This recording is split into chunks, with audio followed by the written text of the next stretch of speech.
Oh yeah. Ladies and gentlemen, stand to your feet and make noise for Gresh Unleashed! Let's go! When the club go around here, I'm the cactus. Bang, bang, gang, I don't owe you jack. When I'm in the ring, it's just me and my best friends. OC cutting no slack. Hollywood Miz, you can put me on the A-list. Gresh Unleashed, better put it on your playlist. Me and my fam be ballin' like the Bruce. Fight night, baby, hard hitting like Sheamus. Family first, yes, bloodline business. Winning all the gold, look at how they witness. I was taught to be the greatest. 1,000 days I'm running, check out the book of Guinness. Coolin' with the baddies in the baddie section. Guarantee you they ain't jaded. Yellow, you baby face, I ain't feeling your gimmick. The fans think it's overrated. Brock Lesnar on the beast. Eat, sleep, flex, and repeat. Whole new swag with a price on the tag. Coming live from the west to the east. Better recognize on the mouthpiece. See the power level gotta increase. Bringing content on a daily. Feeling like Gresh Unleashed. Greetings and salutations, ladies and gentlemen, boys and girls, non-binary pals, baby mamas, baby daddies, and everybody in between. Welcome back to the Gresh Unleashed podcast. This is episode 65 of this illustrious show. Joining you as always is the voice that does the most, the purveyor of mischief, Gresh. And joining me as always is the main man, the voice of the Unleashed anthem, my right-hand man, my partner, Mr. Hi-Lite. Real, what's good with your brother? What's going on, ladies and gents? Good, all fellas and ladies and all. What's going on? It's WrestleMania week, baby. Ooh, say it again, baby. It's WrestleMania week, my brother. So you know we had to do what we had to do. Usually we are live every Tuesday at 10:15 p.m. Eastern Standard Time, but this week we had to forego that because we are preparing for WrestleMania. And by that, what we mean by that is we will basically be on a mini hiatus for this show for the week before Mania and the week after Mania. And we won't be back until April 16th, 2024. So in the meantime, we got y'all covered for this week as we prepare for WrestleMania 40 weekend in Philadelphia, which we will be talking about later on in today's show, where we will be previewing NXT Stand and Deliver 2024 as well as WrestleMania 40 and the matches that were confirmed as of this past Friday, March 29th, 2024. So any matches that has been confirmed or added after this has been recorded on Monday or whatever, we missed it. It happens. That's what happens when we have to tape delay these shows. So we're going to miss some matches, but it's going to be an overall fun experience. We're just going to be talking about everything that went down on SmackDown as well. So hopefully you guys strap in for that. And also the main bread and butter for today's show is for us to be talking about The Rock's infamous Sacramento concert during the Go Home edition of Raw before WrestleMania 19 in 2003. We out here talking about the final boss, Mr. Boss, no pun intended, to Rick Ross. But we talking about this man right here, The Rock, in 2003 and to 2024. So this will be a fun time to talk about. But man, overall, before we talk about this, what did you think about this show?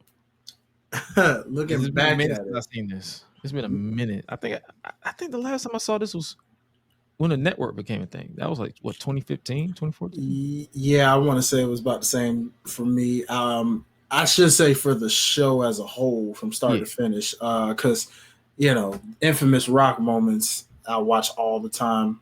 This one included, especially anytime him and Austin were having their feuds that just grew to be legendary over the years. Yeah, interesting, especially when we revisit some of the non-aged well moments, if you will. And I'm probably missed some because I just zoned. Like it was a few times during the show where I zoned out. I was just like, "This is so 2003." Oh yeah.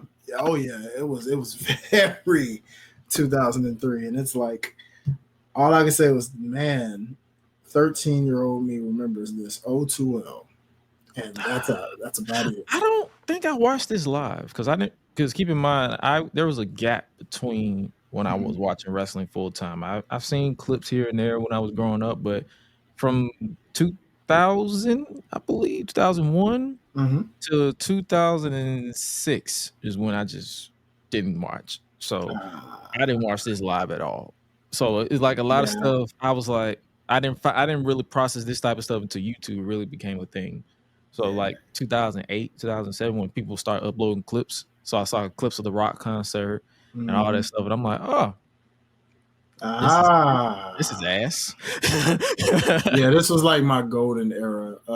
Because believe it or not, Ruthless Aggression era was actually the era I watched consistently live because that was when I actually had cable. The Attitude era, I didn't have cable for, so I remember more the SmackDown side of the Attitude era than the Raw side. So a lot of that I had to go back and watch through the network or clips and different things like that, where I was like, wow, I didn't know that happened.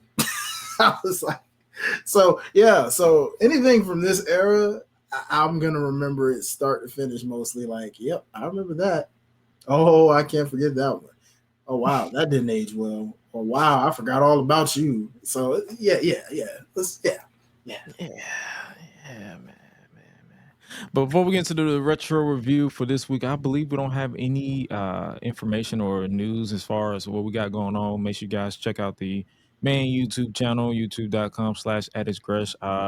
I have been trying to release my Rise content quicker, but my editor, I believe he is going through some changes with his laptop, so it's more so on him.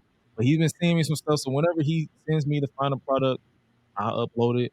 So like I'm like content will be consistent, like I've always said. But sometimes when you're trying to, I guess you could say, open yourself and not overwork yourself like I would, because if this was last year, I would have been trying to release videos left, right.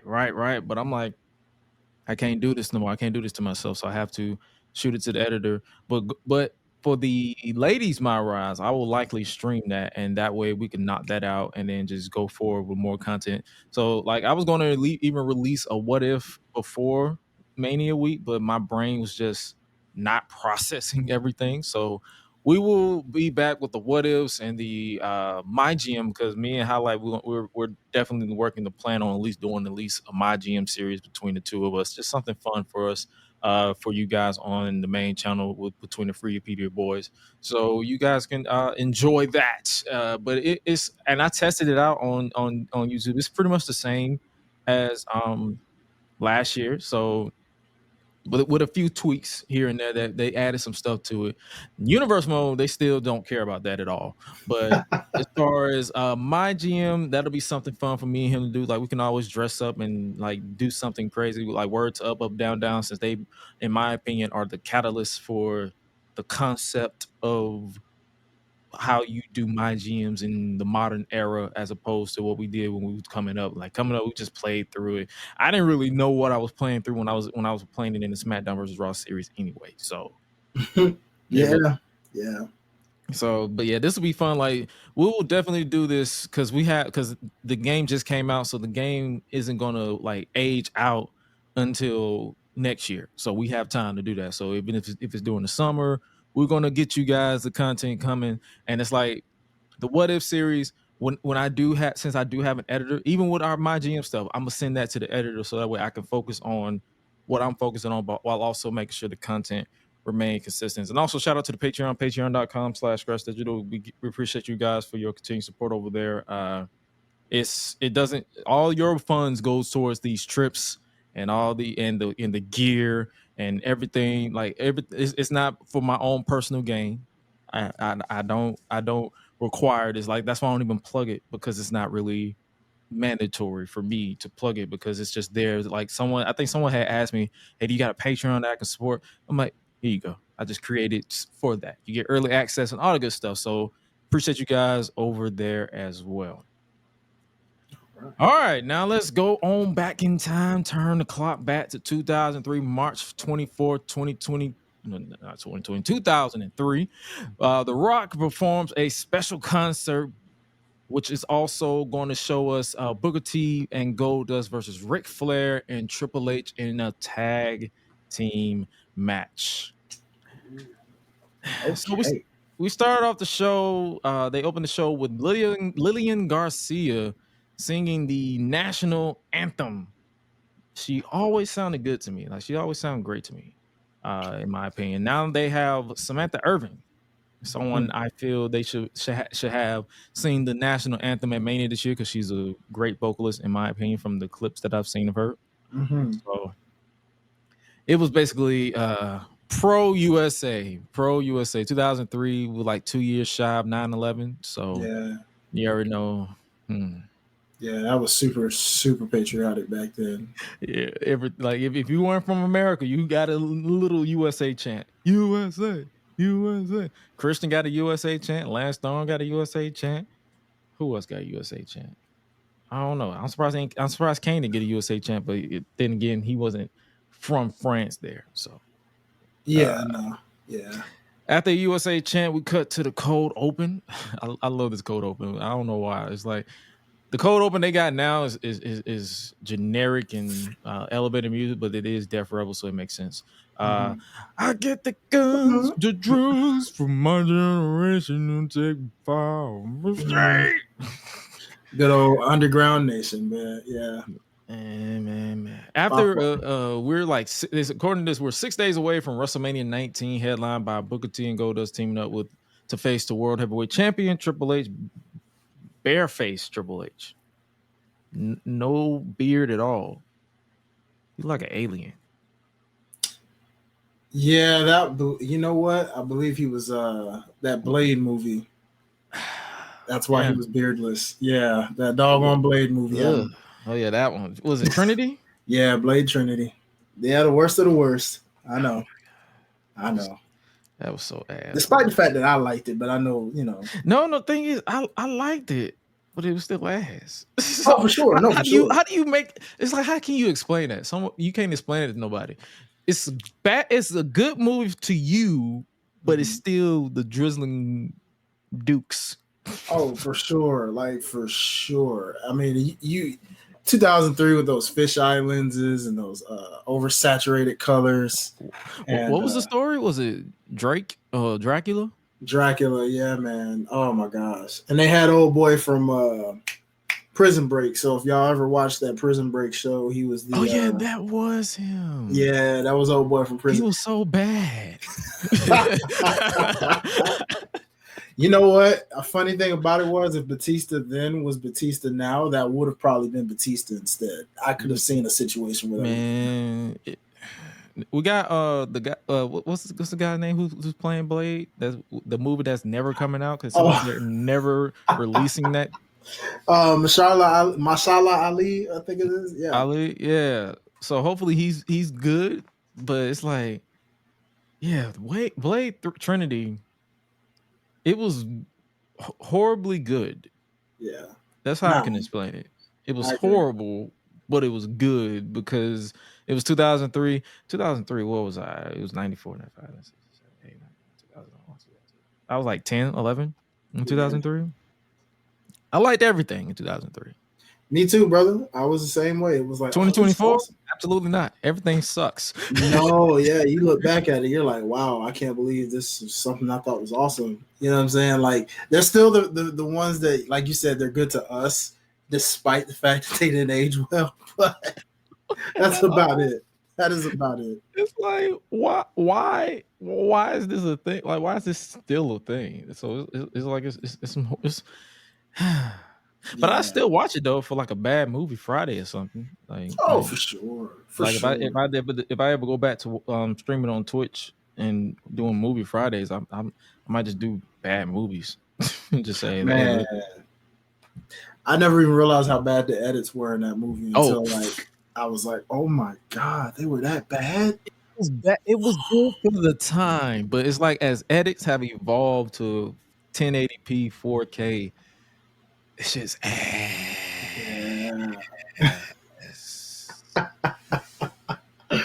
Oh, good times, 2003. Good times. Especially the vampire faces that they had. Oof.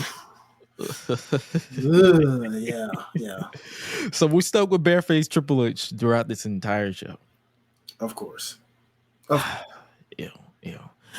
Next up, the show actually officially kicked off with Stone Cold Steve Austin as they hype for his match with The Rock has reached a fever pitch. So we basically got Stone Cold, little old Stone Cold with the jorts and the whatever. Which version of Stone Cold shirt was this? Was the beer or the unleashed hell or something like that? Yeah, I think that was the Unleashed Hell. I think. Yeah, he was basically out here just harassing everybody. He was flipping off Charles Robinson. Like, oh my God. He was just like, yo, because it's supposed to be a match, and he was like, man, oh yeah, here's this for you. Fuck you. Fuck you. Man, listen, the level of absurdity on Charles Robinson's face from that moment of like, oh, excuse you, sir. Like, what did I do to you? You know, it was hilarious. I was dying laughing. Like, Charles, man, you played that off well, and I believe he's still in the game with it. So, like, hey, props to you, brother. Oh yeah, he got longer hair now. He's like, I think he's the senior referee now. Yeah, him and Michael Cole were like the last part of our childhood, really. Of the ruthless aggression Yeah. era. Yeah, everybody else is new. That's literally. Yeah. Crazy, bro. Stone Cold is pissed about The Rock giving him a rock bottom and a Stone Cold stunner, and basically holds up the show until The Rock gets his ass out there. Stone Cold says it could have been a straight up match, but The Rock instead chose to piss him off, which he likes, and says he ain't going anywhere. Then we get Test and Stacy Keibler coming out there, and King. Oh, King. Why you gotta be such a hound dog, bro? What is your issue? What is your issue, sir? Yeah. JR made me laugh though, because King kept phoning over Stacy and he was like, bro, are you lonely? No bitches? JR was man, listen, he was hilarious in terms of how that is one thing I will always miss about commentary is like how they bounced back and forth off each other. Mm-hmm. And it's like, even with King's pervertedness, whether it aged well or not, the thing about it is it was just always funny how like JR was like his fire extinguisher in a sense. Like all right, King. But then down. When you look at other episodes, JR wasn't no better. They both were some horny hound dogs. Yeah. They had moments. Yeah, JR was more subtle with it. King was that just became his whole gimmick. King was basically horny Twitter before horny Twitter was a thing. How every time they wake up, they just horny about everything. Everything's perverted. My goodness. So yeah, that's basically King. Who King is? King is basically horny Twitter. Yeah, that makes sense. But Test, he just says he wants to have a match and kick some ass too, Stone Cold. I want to kick some ass. I want to kick some ass like you. And Stone Cold says, yeah, take this stunner right quick. he said, man, shut the hell up. I don't care. Oh, man. Yo, the level of how many times I used to love Austin just randomly stunnering people. And it's funny because we talk about dumb baby faces. That's the example of a dumb baby face, because I do believe Tess was a baby face in that moment. Yeah, he was still a baby face here. So it was like, why the heck would you interrupt Stone Cold Steve Austin of all people? Now you know how that's going to end for you. Why would you do that? Why? Don't put it on Bischoff. You know, he sent me out, and I would have. No. You say, hey, that's Austin, bro. I ain't getting in there. Hey, bro. Sir, look, can you leave the ring so I can have my match? Because I just want to wrestle. You know what I'm saying? Or at least stand outside the ring and say that. But you ain't got to get you set yourself up to get stunned. And I'm supposed to feel bad for you. Mm-hmm. Stacy got the memo. You saw how quick she got about it. She said, yo. With them long legs, she said she took a big old step, say, yo. Like, yeah. And just ran. I'm out, dog. But yeah, Stacy was looking good. Stacy. Prime Stacy Keibler, man. Listen. Current Stacy Keibler, too. True. Ain't no. Was it 2-3 kids and a husband? Still, yeah. Wow, yeah. Her and Tori have aged wonderful. Her, Tori, and Trish have aged wonderfully. Yeah. Hey, you can throw Amy in there too. She's aged gracefully pretty good too. Yeah, I don't see her as much, so yeah. Oh yeah, okay, yeah. I'm about to say Amy's she's good. She's aging pretty great. That core of Attitude Era ladies have aged gracefully. I can't say the same for all of them, but the majority of the ones we just named, Props to yeah. Hey, respect to all of you, but yeah, those 4. you. Mm-hmm. Yeah. Lance Storm randomly tried to come down here for some reason and get. He was literally like, hey, count, Rev, and I'm like, bro, not one single bell rung. So whatever floats your boat, brother, I guess. Oh my God. The ref started to climb in, but Stone Cold said, yeah, no. Flips off Lance Storm and hit that man with a stunner too. So both of them got stunned. Unprovoked. Man, Austin is like the funniest pretend referee ever. Actually, Austin and The Rock. I've never seen 2 wrestlers. 2. It doesn't matter. The Rock counts to 3. Like, nobody was counting the way these 2. It's like Austin counts you, hits you with a middle finger before he stuns you. You know what I'm saying? Freaking Rock just does that, talks trash to you in the middle of the 3rd count, and you're just like, bro, where is that now? I need some guest referees that just be like, hey, nah, bump this match. Like, we need that back. Bring that back, people. Bring that back. Please, man, because it's like everybody bring back special guest referees in general, especially if they got beef. Like, they don't even do it no more. Yeah, they don't. Yeah, we haven't had one of those in a minute. So I'm gonna need y'all to bring that back at least once or twice. Eric Bischoff's music plays, and out comes the general manager alongside a bunch of rent-a-cops from Sacramento. It's basically a restraint. He got a restraining order banning Stone Cold Steve Austin from the building. Black hair Eric Bischoff just blows my mind, especially finding out he was dying it. Wow, he said that would explain why that joint was so shiny, bro. Like, man was dying. And it's crazy too, because the more I think about it, that wasn't nothing but Vacant telling him to do that. And you know why? I'm gonna tell you why. Because I do remember now. I think about it in WCW. If you look at WCW the last few years, he was great. Yeah. And it was just like, now when the heck did you get your black hair back? That doggone Vacant. They said nope. Died. Not that bitch. It's crazy that Vacant never wanted people to show gray hair, yet he showed gray hair all the time. What? Make that make sense. You can't. You can't. What the you can't. Man? You can't. Wow. Yeah, you can't. You can't at all. But yeah, this was basically get Stone Cold out of the building. Stone Cold obliged, so that was pretty much the segment there. That was actually pretty fun to open that way. It was, despite that one random woman officer. That was literally my note. I was like, why did they have their only one female officer? She was the shortest one there. Like, shortest one. Like, and she looked like somebody's child sitting next to everybody. I'm like, what is happening? I'm supposed to be scared of you, but then again, I can't say that because some of them short ones are lethal. For sure. But it was just weird. It still was funny. It's like you couldn't get like 2 more random women to balance it out. We all know they rent a cops, so like at least balance it out. But nah, they just said, yeah, we're gonna just gonna have one random female just chilling right there. Man, it's like, all right, you got it. The actual first match of the night was a mixed tag team match as Trish Stratus teamed with Jeff Hardy and whatever that entrance was. I call that the that's the Rave Jeff Hardy era. So Rave Jeff Hardy was definitely something, looking back at it.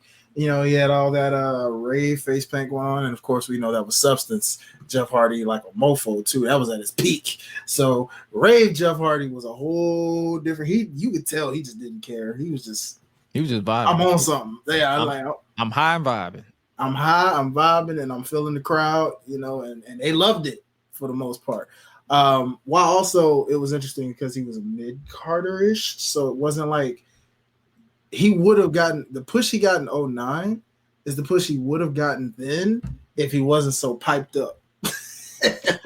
I feel like that's just the tale of Jeff Hardy in general. It's like everything that he could have got would have happened if he wasn't so doped out of his mind. I agree, man. But they teamed up to face Stevie Richards and Victoria, the women's champion. And Victoria's theme is dubbed over here. It's supposed to be the all the things she said, all the things she said, all the through my head, all the through my head. And every time I play, I'm like, I go to YouTube and play the song. Yeah, good old Tattoo, man. That was one of my favorite theme songs from back then too, because that song was a banger, bro. Oh yeah, this match was nothing. I'm not even gonna hold you. Nothing really happened. Like, it was just pretty short and uneventful until the final stretch. One thing it made me realize was that I always did love Trish and Victoria against each other. Like, she's definitely one of her top rivalries. Oh yeah, along with the other 2002. One. Yeah, like those two went at it. Like Trish had a lot of great dance partners in her era, from Victoria, Molly Holly, Lita, of course. But they don't talk much about her other rivalries, like the Molly Hollies, Victorias, and the other woman we'll get into in a second. Because I feel like outside of Lita, those three were definitely the ones that pushed her the most. And so, like, yeah. And we also had an interesting love angle between Trish and Jeff. This was the I think this is the teased love on-screen relationship, but I think they stopped it because Jeff got suspended. Yeah, man, that's a shame too, because I shout out to Haven Rain, who listed what things that she doesn't like in wrestling. Romantic angles was one of them, but I was always kind of a sucker for the little romantic angles in wrestling. I liked it. Depends on who it is. Yeah, I like I thought they looked kind of good on screen, minus Jeff having all the stuff on his face and then getting on Trish at times. And I'm like, bro, you're kissing her and you're getting all that paint on her face, dog. Like, that ain't. It's supposed to be her makeup on you, not yours on hers. But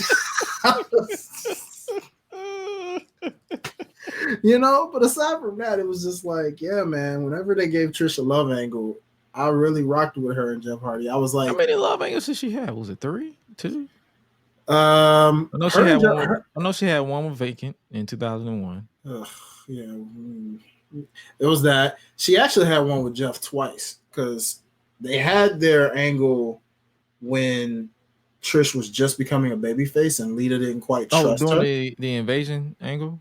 Yeah, Team Extreme. So Lita still was just like, I don't trust you, but her and Jeff kind of had a thing. And, Matt was... Yeah, they stopped it. I don't know why they stopped it there. They should have kept it going, which they kind of were telling that story now as they were separated. Separated as in the Hardys separated on brands, so they decided to rekindle that. And I'm like, you could have kept that angle going up until this point, telling that story. But like you said, it's crazy how they just started and dropped it twice. And then The Rock and her had like a little love scene, but I don't know if that really counts. Yeah, because it was like a kiss, and then it was that. Just that. I think they had a mixed tag match, and that was it. Yeah, so it was just kind of like, but Trish, yeah. Oh, well, no, Chris Jericho. Oh, yeah, the Chris Jericho heel turn in 2004. Yeah, I forgot they had a little. And then they had, I think she had one with Carlito before she retired. The first Did time. she? In 2006. I have to go back and look at that one. I think she did. It was like right around the summer, right around the time it's like it was like during the summer is when they just we ain't got nothing for you, so go fuck. Yeah, man. Oh boy. That was literally Trish Stratus's side missions, was just go make out with him, and him. And her with Mickey. So I guess that you can count that as a love. Yeah, that was one of those crazy love angles. Yeah. So okay. Yeah. Trish kissed a lot of people. Vacant. How dare you? Yeah. Like I said, this match was pretty much over and done with Trish picking up the win over the women's champion. A lot of champions were getting pinned today. So yeah. I noticed that. So I already knew all y'all was gonna lose. Vacant Vacant had a no. In this instance, Trish didn't lose though. Oh, she actually ended up winning her match at Mania. That leading up to this Mania. So, yeah, that makes sense. Yeah, they were about to kiss at the end there, and then our girl Jazz said, "Yeah, enough of that shit." oh, Miss Jazz, man, such a spoiler for everything. She was like, "Bump that, no, we fighting." She said, "Nah, it's on site." And she kicked everybody. She said, even Victoria. She said, "Man, what you doing? What you yelling for? Shut up!" Because Victoria ran up and started yelling in Trish's ear. She said, "Bitch, shut up." Left them both land.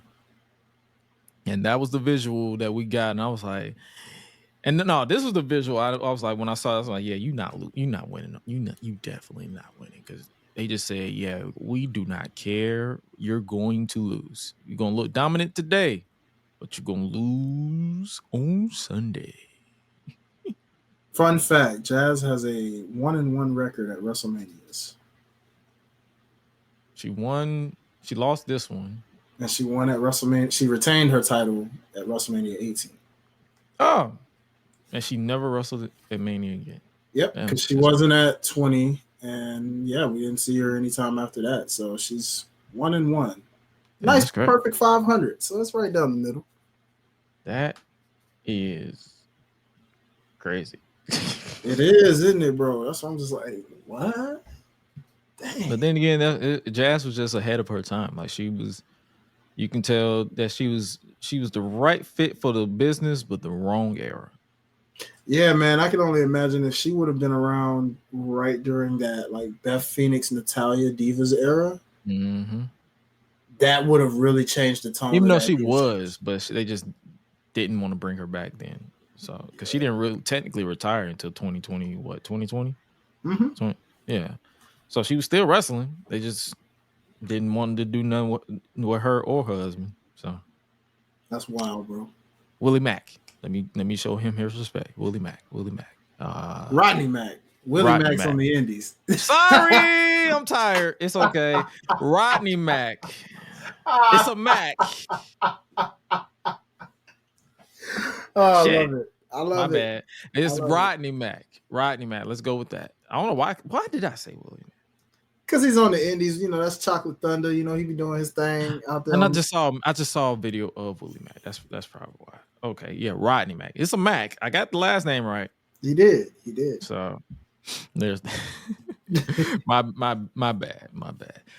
Next up, we had Eric Bischoff was on the phone till Coach came in and told Eric, Coach with hair just throws me off because I'm so used to this man bald. I remember Coach with hair. I do. Same with The Rock. No, I always remember. I hated bald Rock, bro. I always loved Rock with the hair. That's it. But I hated. It took a while to get used to bald Rock because I was just like, no, I won't. But I understood looking back at the hairline over years. Once that thing started going, his forehead was so big and his hairline started running away. Yeah, it was a wrap. Even though he said that was by choice. That's what they all say. Oh boy, but yeah, man, that's what they all say. But yeah, Eric told him something going on with security. Then we go to Goldust looking at Tori Wilson's Playboy magazine, and I understand Goldust. I completely understand. Of course, I completely understand. Send me a copy right quick. Limited edition with all the autographs. Yeah. Booker sneaks up behind him though. he snuck up behind him, getting hard. Pause. And asked if he was ready for tonight before Goldust went on quite the glitching tirade. Did it. I'm like, oh, this happened after he got electrocuted. Mm-hmm. That makes sense. I'm like, bro, what are you on? Is it meth? It's funny how funny it was, but at the same time, it was just like, for real, dog. Like, we really got to do this much. Like, first off, if you're electrocuted, you're going to die. Yeah, there's no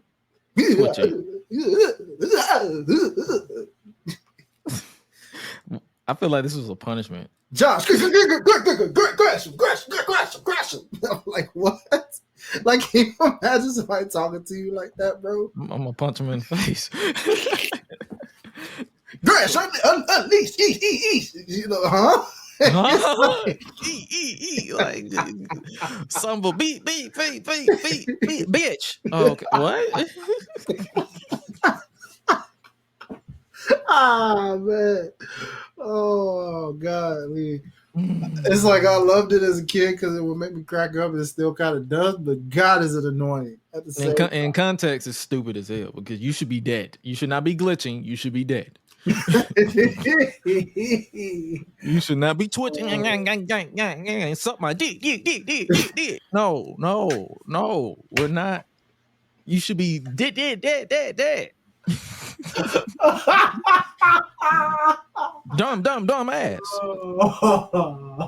Oh man. Oh boy. You know how it goes. Oh boy. Yeah. Wow. But I think he says he's ready, and he's ready for 50,000 plus chanting for Booker T at Mania. Don't hate the player, hate the game. Yes. The WCW catchphrase that they tried to bring to WWE. And it stayed right where it was at. Yep. It lasted for like 2 minutes. And they say, yeah, let's forget it. Yeah, we're good. We're good here. Stone Cold is seen pacing back and forth, which upsets Eric Bischoff, who demands to know why he's there when there's a restraining order, and in the most unconvincing way possible. The security for hire here said there's nothing he or anyone can do when that restraining order is only good for in the building. He was literally reading the script. The most boring. No emotion. Like, where did they find these guys? Seriously. None of these guys are terrible. Like, and I'm talking about in general, like, bro, you mean to tell me you couldn't get some of your wrestlers in catering that you didn't use at all to do some of these roles? Bruh. What? These randos that was just trying to make this little quick extra buck. Man, listen. I'm so glad we've evolved past that. Nah, for real. That I'm glad everybody who does extra work are actually trying to act and actually understand that, hey, you're in a movie, you're trying to sell people on this fact and not try to bore them to death with your bland reading of a line. Man. Yeah, brother. That's yeah, nah. I was just sitting there, I was like, yeah, you're fired. And I was like, yeah, we're never bringing you back, you bland bitch. No, we're not doing that. Basically, Eric says he will make Stone Cold's life a living hell and wants Coach to actually go tell him that. And Coach gave him that look like, excuse me? You want me to do what? You sure? And then Eric did the whole, if you do it or you're fired. And he was like, God damn, I guess I gotta do it. Shit. And then Stone Cold was just chilling in his truck the entire night. He was just vibing and chilling. He was just like, yep, we got this. We got this. It's gonna be Gucci. Minding my own business. Next match we see, it is the Big Papa Pump Scott Steiner, the big bad booty daddy, going 1-on-1 with Christian. Let me do that properly. Christian, I lost your.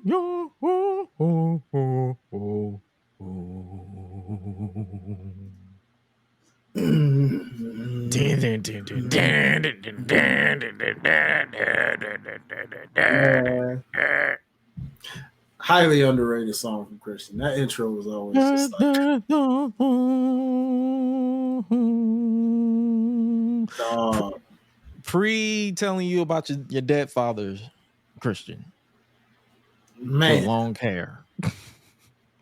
how far this Christian has come. This was before Peeps Christian. This was all that. Fresh off of being out of Edge and Christian. This was it like a year or two? About a year. Yeah, about a year or two. Yeah, because they split up like 2001-ish. Yeah, like around it was literally when they didn't know what to do during the invasion, so everybody turned on everybody. Yeah, pretty much. Yeah, exactly. It's like, yeah, it's just vibes now. Christian, go turn on your brother. But just do it. It don't matter if it don't make sense. Just do it. You're jealous because they're just king of the ring. Yeah, that's it. Tonight's Raw is brought to you by Dragon Ball Z Ultimate Battle 22. I have not played that game in years. I want to play it again.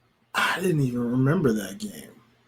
I remember a lot of GBZ games, but that one I did not remember. I think I played it at Walmart. Remember when everybody started playing there, having net problems where we all had to look up at the monitor? Yeah. That's when I played. I think that's when I played like the demo of it, but I haven't played the actual game. I'm ready to play it. A Man Apart starring Vin Diesel. Did not see that ever, so I'm good on that. I saw it, but I don't remember it. That's all I can tell you.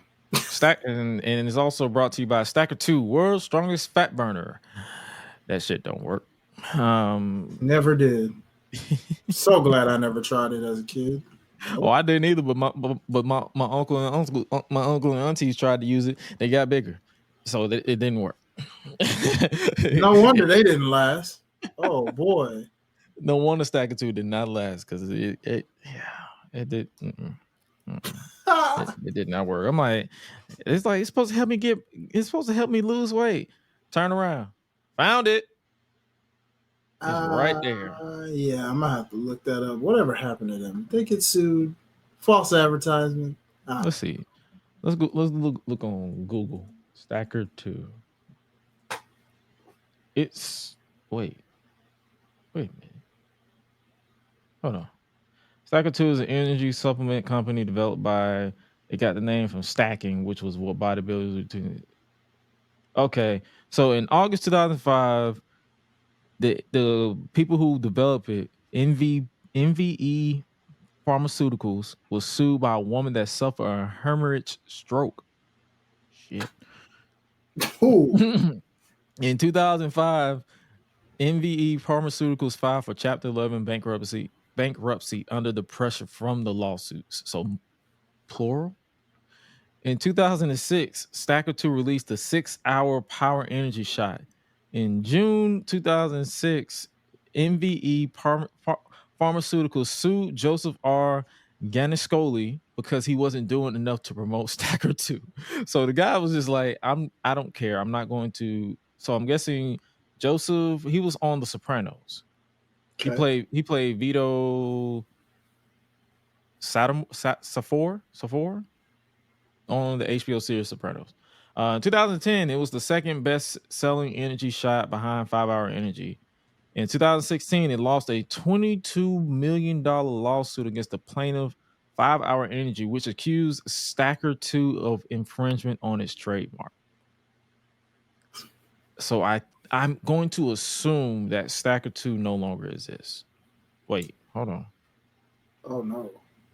Does it? Oh, it's still. Wait, it's still here. It's still around. No one just talks about it. Yeah, but it's still around. But they got a lot of lawsuits, so don't nobody really go for it. They're like the Monster of energy drinks to me, because I refuse to drink a Monster. I don't blame you, brother. More props and power to the people who do. Because I remember working at Walmart. When I worked at Walmart, it was literally I was working graveyard shift. It was like 10 p.m. to 7 a.m.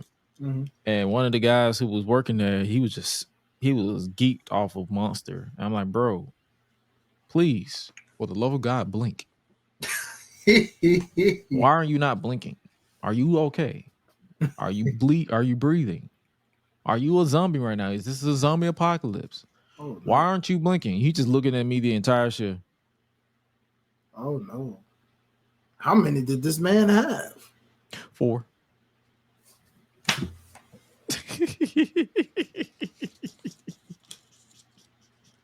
Good God, people. Energy. See, I drink energy drinks because I drink the dragon fruit green Red Bull. It keeps me going, but I don't drink it often.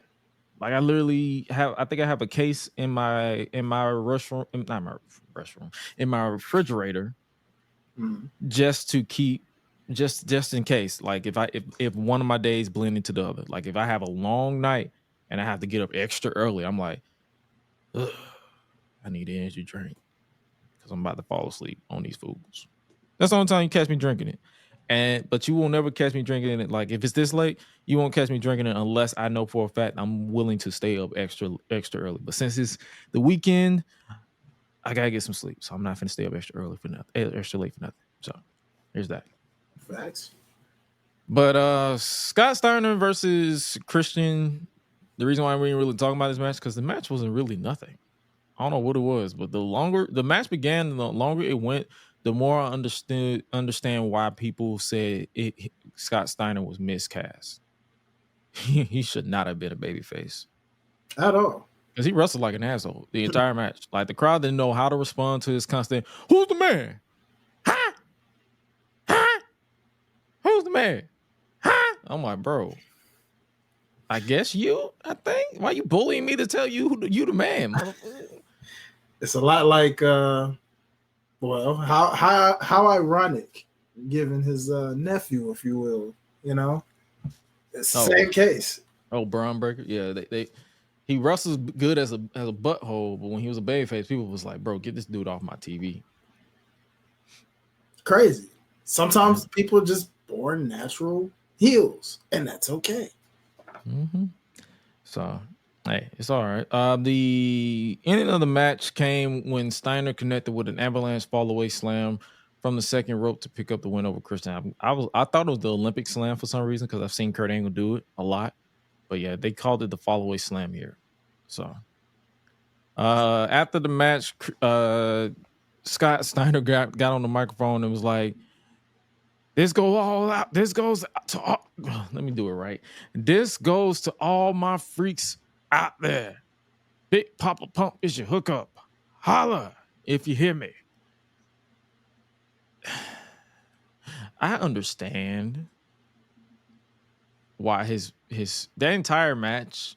I understand why his run in WWE was so ass. Mm-hmm.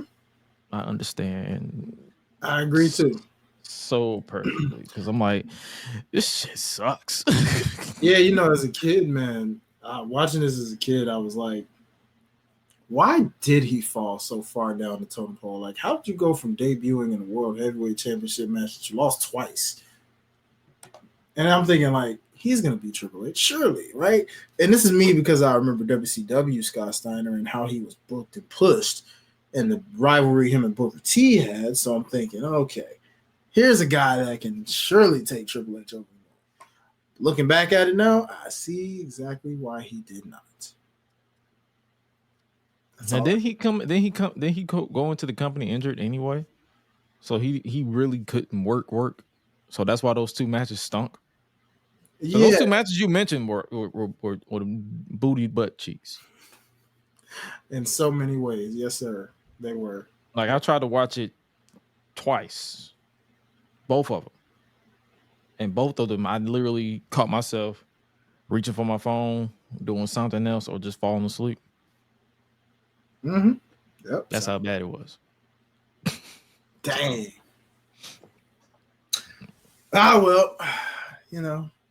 Tough break, nigga. It's always FUBU. Teach a man how to squabble. Next time, pull the trigger finger, nigga.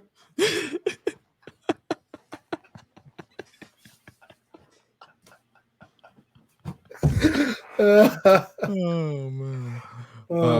Coach goes to tell Stone Cold Steve Austin what Eric Bischoff said outside, and Stone Cold just stares a hole through Coach, which was message enough for the coach to say, "You know what, blood? You know what? I don't want no smoke. I'll just tell Eric you got the message. And I looked at him. I'm like, bro, you do know he watches the show, right? But okay. Then, oh, God. Chiefs of Staff Sean Morley, Val Venus Morley, or go to valvenus.com. If you know, you know. If you're on social media, go to valvenus.com. I believe somebody did something, but Sean Morley, he's still in this company for some reason. Announces that due to William Regal's illness, that he and Lance Storm is no longer the World Tag Team Champions, and instead, thanks to Eric Bischoff's influence, the new champions are Lance and Morley. Wow. Yeah. That leads to RVD and Kane to walk up and challenge them for the tag team titles at WrestleMania. But Morley says they didn't have time to prepare, but instead they should face the newest members of the Bischoff Morley administration, the Dudley Boys. And then for some reason, Kane started talking normal. And it caught me all the way off guard. I'm like, bro, why are you talking so not monstrous? By that point, I think the only thing I can say is because we knew he was so ready to unmask, which he eventually did down the line. I guess he was just kind of like, yeah, bump this. Because he felt like his character was getting stale. Maybe that was kind of, you know what I mean? Kind of explained it a little bit. Of course it was getting stale. It was mid. It was like after 2001, they didn't know what to do with that man. After the Brothers of Destruction broke up, they were just like, here's Kane. Yeah. Then he got injured, came back, pro-America, and then they didn't know what else to do with him after that. See, and that's what was so dumb, because Kane, what does Kane care about America? Kane's a whole psychotic monster out here. What does he care about America for? He don't care about that. He just wants to destroy people. It's that simple. America. Oh, beautiful. Oh, say she spy.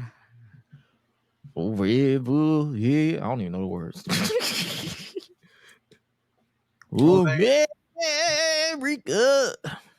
Only thing I'll say about that era of Kane is this the only time we got Mass Kane with that slow chemical entrance theme. America. Oh boy. Nonsense is for me. Oh boy. And watered down. Let us not forget watered down in RVD. Oh yeah. Yeah, bro. Whatever. Totally. I mean, dude. It was just like the stereotype. Damn. The stereotype was so real.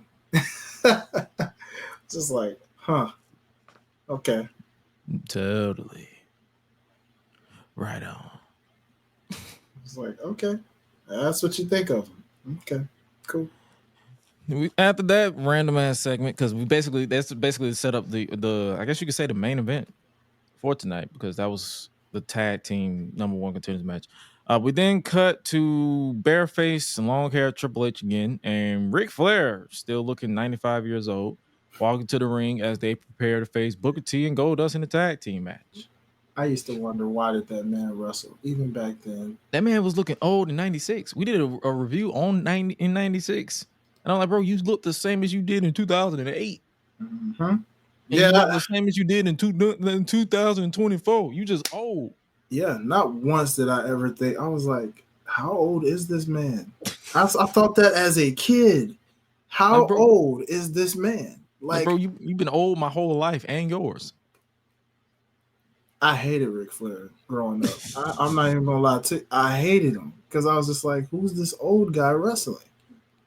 Who is this? And my goofy, I was like, bro, ain't this elder abuse? Something. I'm like, bro, what the like, man. And then in 2007, they was like, he's He's a 75-year-old man. Damn it, I said 75. In dog years? Oh man, yeah. You sure? But I guess. Yeah, man. Something had to give. Yeah. Back from commercial break, they continue to hype up the Rock concert, and Stone Cold still hasn't left the arena. He's like, he just wanted to hear what this man had to say. Next up, it's time for the marquee tag team match. It will be World Heavyweight Champion Triple H, bareface, look like a swole naked mole rat from Kim Possible. Triple H teaming up with the Nature Boy, Father Time, more likely, Ric Flair, as he took on Goldust and the five-time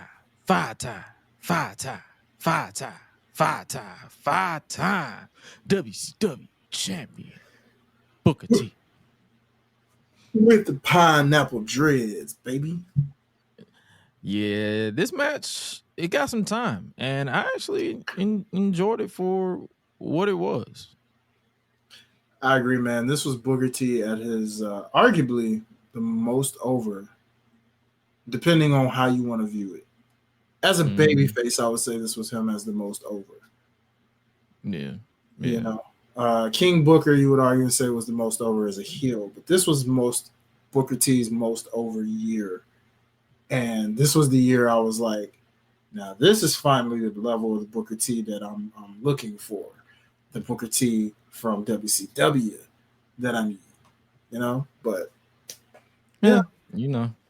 Vacant has his thing, I love it when Booker came out and the crowd was he got a great ovation from them. And of course, King was out there having problems with Booker's hair and making jail jokes. And I was like, bro, I really want to punch you in the face. Not because you're playing a good heel, it's because you sounding racist. But that's neither here nor there. Because he is. Because he is, yeah. I love how the crowd reacted to Booker T when we got a preview of the Mania match and a face-off between Booker and Triple H. And then it was basically spending the entire match where they was just beating down on Goldust the entire time, and it was like, and commentary. It was like, that's what I'm saying. Like, I didn't bother taking any like major notes on this match because it was actually like I was invested in it. And then Booker made the hot tag, and then I set up like a kid in a candy store. Like, that's my dude back then, and even now. Yeah, man. And that brother went to town on both the champion and Flair. Booker eventually makes Triple H bleed off of bouncing him off the steel steps, and I'm like, oh, we're getting color? Oh, okay, they really want me to care about this match. All right, bet. After fighting off the pedigree, Booker connected with the axe kick on Triple H to pick up the win and gain all the momentum headed into Sunday. Yeah. Man, by that point, I was like, yo. From the moment he threw the Rock over the top rope to get this opportunity to this, how did you not put this man over? Seriously. I know he didn't. I know he didn't care about that stuff back then. I know he talks on record like I just wanted to entertain, but dog. As a fan, you have to understand, as a fan, when you see that, you see a black man, you see a man with dreads who's not trying to, I hate to say it like this, but it's the truth of the time, who tries to whitewash his appearance and his style, who tries to water himself down. You see him being himself, like this man saying, get your punk ass up.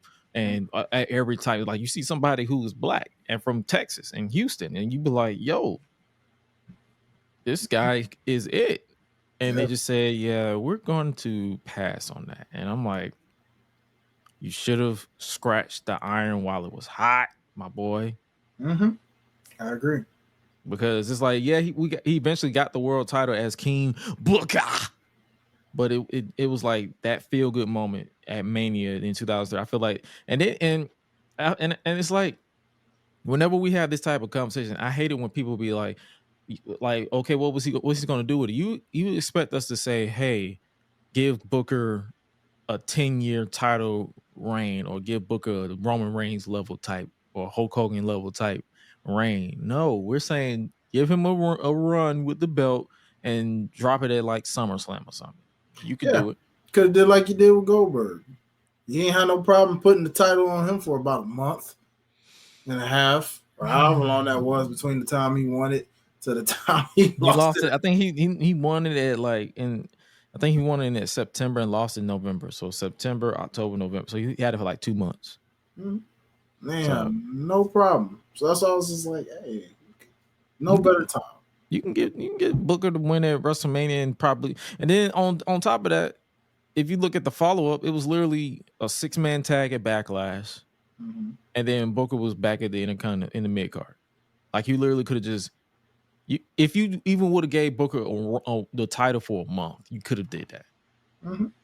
You literally could have just gave him the title, and then if you just had to, because you did it with Randy Orton, you could have just dropped it. You could have just had him drop it. But that moment of Booker holding up that title was just a missed opportunity. There's a lot of missed opportunities in history. That's why I'm appreciative of what we got now with a lot of Black representation. So, man, I agree, brother. I couldn't agree any more with that because just looking at what we, shout out to the ladies and talking about what the ladies had to endure through, us as Black men, and what we had to endure through in that era of that time.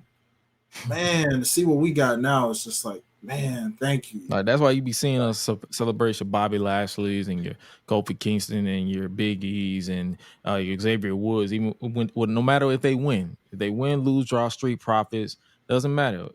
Carmelo Hayes, Trick Williams, you see us hyping them up. We're not hyping them up for y'all people who likes to always say, "Why you always gotta bring Black race into it?" My nigga, it ain't for you. We're not hyping them up for you. We're hyping them up for every young person that follows me and my brand that has my same complexion, that be like, I look up to a Bianca Belair, a Naomi, a Jade Cargill, who else? Carmelo Hayes, a Trick Williams, a Kofi Kingston, Xavier Woods, the Street Profits, a Bobby Lashley. When they see that and they see them in a prominent position, that's who I'm talking to. I'm not talking to all y'all. I'm not talking for all y'all. I'm talking for me and my people, me and my culture. Like spare me with all that. Yeah, facts, man. But yeah, man, that's just another like a what if when it comes to Booker T. After the break, down Triple H is staring at the title as if he's scared and his confidence has been shook with Ric Flair. They're basically trying to tell you that Triple H could lose his title, and Triple H. He was like, Ric Flair was like, you're the man. Triple H was like, well, nobody told Booker T that. And so, I'm saying it's a missed opportunity, nothing more for us to really talk about because it's just a missed opportunity. Next up, Chris Jericho comes out. Yes. Yes, in them weird-ass pants. My sister came in while I was watching this, came into my office while I was watching this, and she was like, what the hell this nigga got on? You know what? Checkered Jericho, yeah, that used to. I can't even really explain how I used to feel watching that, man. I actually have some checkered shorts that I wore once just to remind me of the days when he wore that. It was like, oh yeah, this kind of gives me that Jericho vibe. There we go. Because he was the only guy I saw wearing stuff like that and somehow pulling it off, I guess. Man, that shit was terrible.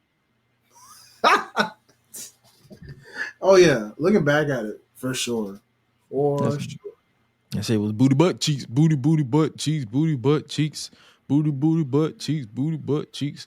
But they was basically using this as a way to hype up his pending match with Shawn Michaels this Sunday. Side note, which Jericho versus HBK rivalry is your favorite? 2003 or the 2008 to 2009 one?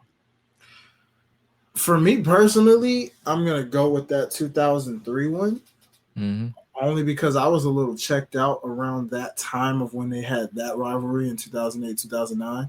See, for me is when I was really checking out wrestling. Like I was watching it, but I was in and out because I was in college at that time. So I was kind of ripping and running where, yeah, I'd watch wrestling, but I was also kind of like, I catch it when I catch it kind of thing. So I didn't really just say to myself, I gotta watch it all the time. But that 2003 one, I could always go back and look at the 2008, 2009 rivalry. But the reason why, especially looking back at this specific promo, I always will never forget the build up behind this. You know, from Jericho saying I can do better than you, and I think it was just that angle of like I wanted to be you so much that the history of showing like I dressed like you, I mimicked your moves, I did all the things like you, and now I'm you, but better than you. Like I'm better than you ever were, kind of thing. And I'm gonna prove this at Mania, kind of situation. You know, like it was like like this wasn't a disrespect. It was a disrespect, but it was a competitive disrespect. Like I respect you, the man, as a person, but I'm better than you, and I'm gonna literally like look at you, tell you I'm better than you, and I'm gonna prove that I'm better than you. And then I'll be like, almost like he was trying to say, I'll be the new modern day HBK in a sense. You know what I mean? It was almost like he was kind of trying to tell HBK that. Because he was cocky Jericho. You know what I'm saying? Cocky Jericho in that time was almost like a reiterated version of a cocky Shawn Michaels back when Shawn Michaels was feeling himself. You know what I mean? And Shawn couldn't help but respect it, because even when you saw his reactions, it's like, oh yeah, feed me that. That's a Jericho I want, because that's gonna bring out the old Shawn.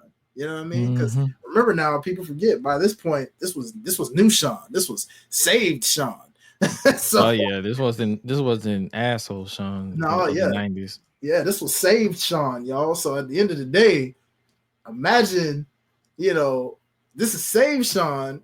Like, oh, okay, this you feeling like this? Oh, well, let me tap into that a-hole Shawn Michaels real quick. Hold on, let me get that 95, 96 Shawn real quick. You know what I'm saying? Just for you, because I see this the smoke you want. You want that Shawn? All right, let's go. Yep. You want disrespect? All right, let's give you disrespect. But I think I enjoyed the 2008 one because of the ladder match that we eventually got out of it. As far as matches wise, like and even the unsanctioned match that they had when Jericho accidentally punched Shawn's wife, for real. Like I thought it was, they say he actually accidentally punched her in the face. So the whole the personal vendetta of it was, it was one of my favorite rivalries, and it was also a song of the TV 14 era, because after Shawn was left bloody at Great American Bash, that's when they started phasing out the adult oriented type of stories, because it's like not too long. I think by that November they went full PG. Okay. So so that's what I'm saying. But as far as match wise, I enjoyed the 2008, 2009 one better. But as far as like story and like all over intensity, 2003 definitely takes the cake. But during this promo, Jericho starts talking about Shawn and says a lot has happened since he kicked him in the face last December. So they basically been building to this since December of 2002. So I like the longevity of that. And he basically said, "Hey, come on out here. Let's talk. Asking ye shall receive, and don't hunt what you can't kill." As Shawn Michaels makes his obliges and makes his way to the ring. Jericho says he wanted to be like Shawn Michaels.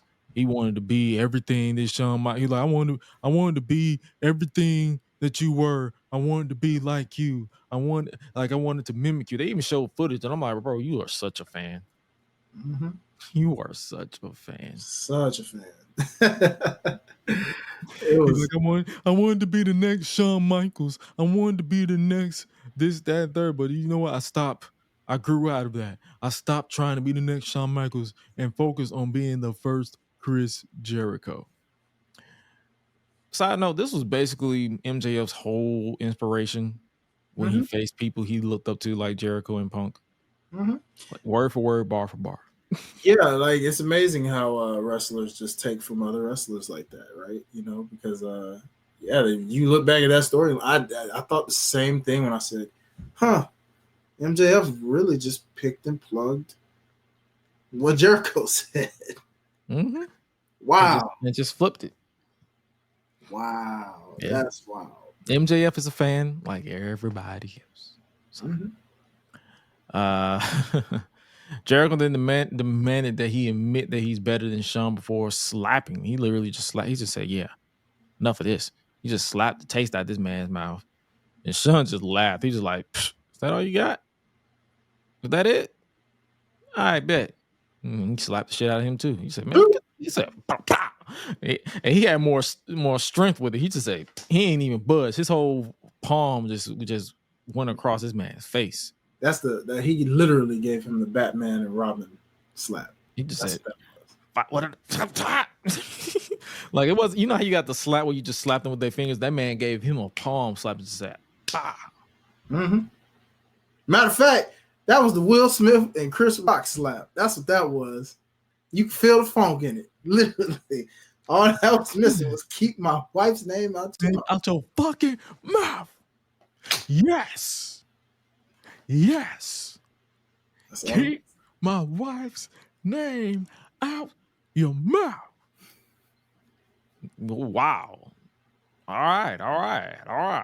I will. Yeah, man. Oh man. I love it. But they stared into each other's face to close the segment, basically letting them know, like, hey, it's about to be a classic. And this was actually a classic in my book. Like I enjoyed this match as far as like in-ring wise. This was some of their best work. Mm-hmm. Their match at WrestleMania. I don't like the follow-up because I think the follow-up was just them. Shawn was just taking a backseat to Kevin Nash. Yeah, I saw that. I do remember that. And yeah, that kind of sucked because man, that's one of my favorite Mania matches is Jericho and Shawn Michaels. Never not get tired of watching that because it was just like cinema, you know what I'm saying? And I guess you could say the prelude to what eventually led to the chemistry they got even deeper in 2008-2009's rivalry. You know what I'm saying? Because this was like first time ever. You know what I mean? And yeah, that's crazy. Yeah. So backstage, we switch to The Rock. He has an idea about and he knows he said he knows why Stone Cold Steve Austin isn't leaving, and instead of taking his fat ass over to an In-N-Out burger, and says he wants speakers to be placed outside there in front of Stone Cold's truck, with Eric reluctantly agreeing to do so. So basically we getting that. And then next up, we are getting a tag team match between RVD and Kane against the Dudley Boys, with the winners becoming the number one contenders for the tag team titles at WrestleMania. Up next is pretty much the main event, as the number one contendership for the World Tag Team titles are determined as Rob Van Dam and Kane pretty much team up to face the Dudley Boys. I guess this beef came after they were attacked a week prior at the hands of the Dudley Boys, where they put Kane through a table. And did you see that toss that Bubba Ray gave RVD to where he literally splatted on the floor? Oh yeah. I was like, well, goddamn, that had to hurt. They were able to do that to each other. They're like, oh, we can. You know, we came up in ECW together. You know I can do this to you. Like, we cool. We Gucci. You gonna sell it? Yeah, we good. But yeah, the reason why, and they basically just told us the reason why the Dudley Boys turned and attacked RVD and Kane was because they basically had to either join the Bischoff Morley administration or get suspended without pay. So yeah, I remember that. That boy, the Poe Dudley's boy. This man, one thing I will never forgive mid 2000s for is how they did the Dudley Boys. Boy, I mean, they put them through hell. And it was funny because it was like, looking back at it, I forgot this was also the era where there was literally, for real, no tag teams. Like none. No true real tag teams. Mm-hmm. It was like, this was after the Edge and Christian, Hardy Boys, Dudley's era, where you had the Two Cools. You had like legitimate tag teams. But then during this era, it was like Dudley Boys and makeshifts. It was RVD and Kane and the Hurricane, Booker T and RVD, Booker T and Goldust. Good Lord. Oh, William Regal and Lance Storm, Then Sean Morley and Lance Storm, Test and Scott Steiner at one point. Yeah, and then we eventually got Crime Time and Trevor Murdoch and Lance Cade because they were an actual tag team at the time. Yeah, because they came in together. But yeah, it was just like what a weird, horrible time for tag team wrestling back then. yeah. Like, Just like the other tag team match, this tag match was pretty good itself. With Bubba getting most of my attention, especially with the move he hit, where it looked like he transitioned from a hip attack to like a headlock mid-air into a brain buster. Commentary didn't even know how to explain it. It was like, I think that was a headlock into a brain buster. I don't know how to explain it. yeah, The ending came when Val Venus, Morley, Sean Morley, and Lance Storm rushed down to distract the official, with Storm going for the attack on RVD, but he ducked and Lance connected with Devon, which pissed off Bubba Ray, understandably so. Kane and RVD got rid of Storm and Bubba Ray, which led to Devon suffering a choke slam, which would be followed up with a beautiful 5-star frog splash. And that was enough for the RVD and Kane to pick up the win and become the number one contenders for the tag team titles of WrestleMania. Nothing much. It's like the ending of that was, you can tell they was trying to pick up the pace for the main event, basically. mm-hmm. Yep, all settled. And shout out to Devon selling, always selling with that old famous seizure. Like he was about to die. He was like, nobody ever did it like that, man. That man would always sell and make you legit think he was about to die. I don't think nobody do it now, like at all. I would totally, if I were a wrestler right now, I would show that tribute. I would do the seizure, shake the leg, just or I do the Rock's little fake. What's the thing he used to do in his head when he was laying out flat? Yeah, like all those were like a guppy fish, Yeah, you know what I'm saying? Like Rock, like he's getting one of those heart pumps. You're like clear, like Rock. Why are you bouncing up like that, Rock? It's like okay, Oh man, crazy. Outside Stone Cold is pissed that they're setting up speakers in front of his truck by orders of Eric Bischoff just so he can hear the Rock concert live. But then Stone Cold decides to say, I'm going to make a call as we prepare for the Rock concert that is up next. Now it's time for the Rock concert with that Hollywood Rock theme, guitar in hand, signed by Willie Nelson. Speaking of, have you heard that Beyonce album?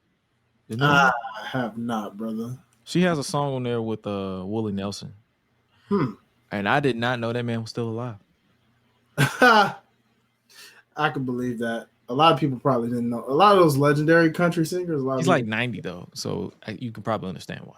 Like the last time I remember hearing about Willie Nelson was when he guest starred on an episode of Arthur on PBS Kids.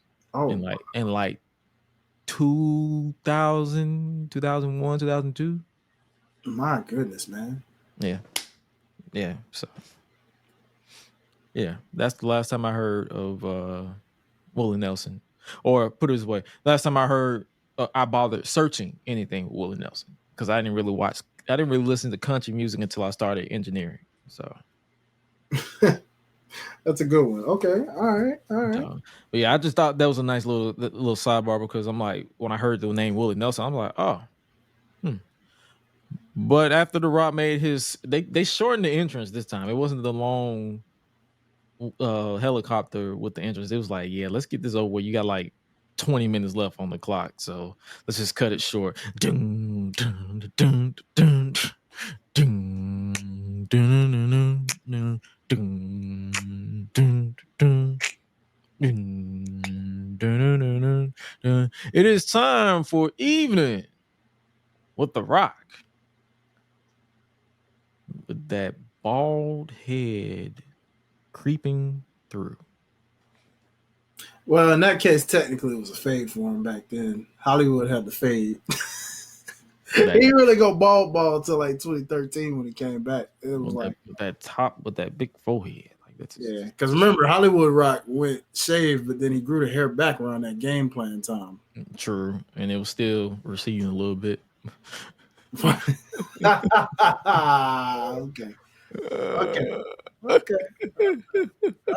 All right. The Rock says he's live in Sacramento and it feels good to be here. And says what's also good about being in Sacramento is that in about an hour, The Rock gets to leave Sacramento. I was like, sir, you ain't gotta do them people like that. Hey man, back then I could understand that. Yeah. Yeah. So Sacramento Kings weren't great. They sucked. He said, thanks to my good friend Shaquille O'Neal, they called them the Sacramento Queens. And I'm like, I rest my case. There you go.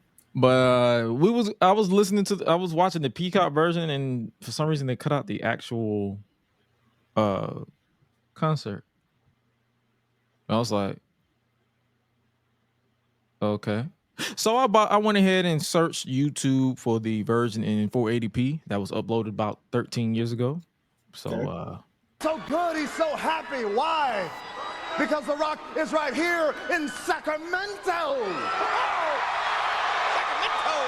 He's sucking up the crowd now. I tell you what, the absolute best part about being here in Sacramento is in about an hour and a half, The Rock is gonna leave Sacramento.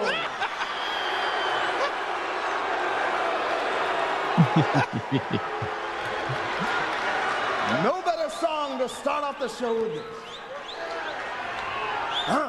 yeah. Leaving Sacramento, Sacramento, there I go. Leaving Sacramento. Wow, this is great. Sacramento, there I go. They got some fat ass women there, and Rock is gonna just say no. What a song, just say no. Well, I might take a plane, I might take a train. How do you people live here? You must be insane. I'm leaving Sacramento. Sacramento, I won't stay. Check this out, check this out. Check it out. But I'll be sure to come back when the Lakers beat the Kings in May. That was my favorite line. I'll be sure to come back when the Lakers beat the Kings in May. Man, that's number one with a Oh, that was one of my favorite songs. Oh, no, wait a minute now. So good, like, oh my God. Austin jealous. He's like, this station sucks. I can't Don't take get it. mad at The Rock because The Rock's good friend Shaquille O'Neal called him the Sacramento Queens now. Okay, we got to move this show along. We might be running out of time. Hold on. Austin, that was for you. I'll tell you what, if you can see The Rock, you can hear The Rock. The Rock's got a special song, Austin, just for you. Check this out. Here we go. Listen, Austin, don't roll your windows up. He's like, man, You screw ain't this. nothing but a redneck, crying all the time. Oh, man. You ain't nothing but a redneck, crying all the time. Well, you ain't gonna beat The Rock, your candy ass is mine. Oh, my God, what a great song. Is this going to be on the CD? Wait. Not done. Well, if you think you're gonna beat The Rock, your bald ass must be high. You like that, Austin? I told you you can't mix beer with them funny cigarettes. They don't mix it. You know that. Hey, show me Austin. Get Austin up on the screen. What are you doing, Austin? Austin, what? Get Austin up on that screen. He rolled his windows Put up. Austin up. What are you doing? Hey, we out there selling bootleg T-shirts of The Rock. $5. $5. Not Whitney, honey. There he is. Hey, I'll tell you what. What's on that T-shirt? A picture of The Rock going ahead and just giving you the stunner. Hey, check this out. I'll tell you what. There's one man who The Rock plays with, who signed the guitar. His name is Willie Nelson. Oh, And here's a special song, Austin, just for you. Willie Nelson style. Here we go. Whip your ass again. The Rock can't wait to whip Austin's ass again. The life I love is whipping Stone Cold's candy ass, and I can't wait to whip Austin's ass again. oh man. Here we go, he's in. No, The Rock can't wait to whip your ball candy ass again.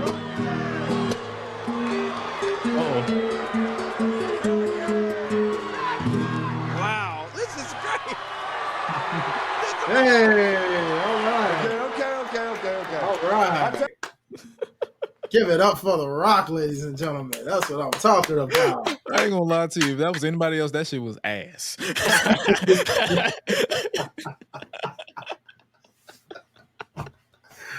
Oh, man. Like, bro, what? No, man. He said there's fat women in Sacramento. He's like, and The Rock would just say no. Lord. No wonder Peacock cut that out. Oh, Lord. They cut out the entire segment. I was like, it went straight from that to the ambulance. I was like, wait a minute. I feel like, where the concert? So I just said, let me go find the concert. That's wild because I didn't even pay that attention. I didn't even notice that, but I thought that felt kind of short. When I was like, huh? Wait a minute. Like they cut the whole thing. You jerks. Peacock, you suck. You suck for that, Peacock. I think I read somewhere that it wasn't because of the context, but I think because it was a cover of songs that they couldn't get clearance or something. Interesting. But even though I'm like, it wouldn't matter because they're covers. Yeah, it was probably the context. It was context. Calling women fat, talking about people getting high and bald. Yeah. That rednecks. Oh no. Yeah. They would cry on Twitter. Oh boy. Oh, I can't believe they said that in 2003 when it's not even affecting us in 2024. It doesn't matter, but it still said it in 2003. It happened. Why are you living about it? It doesn't matter. Oh, okay.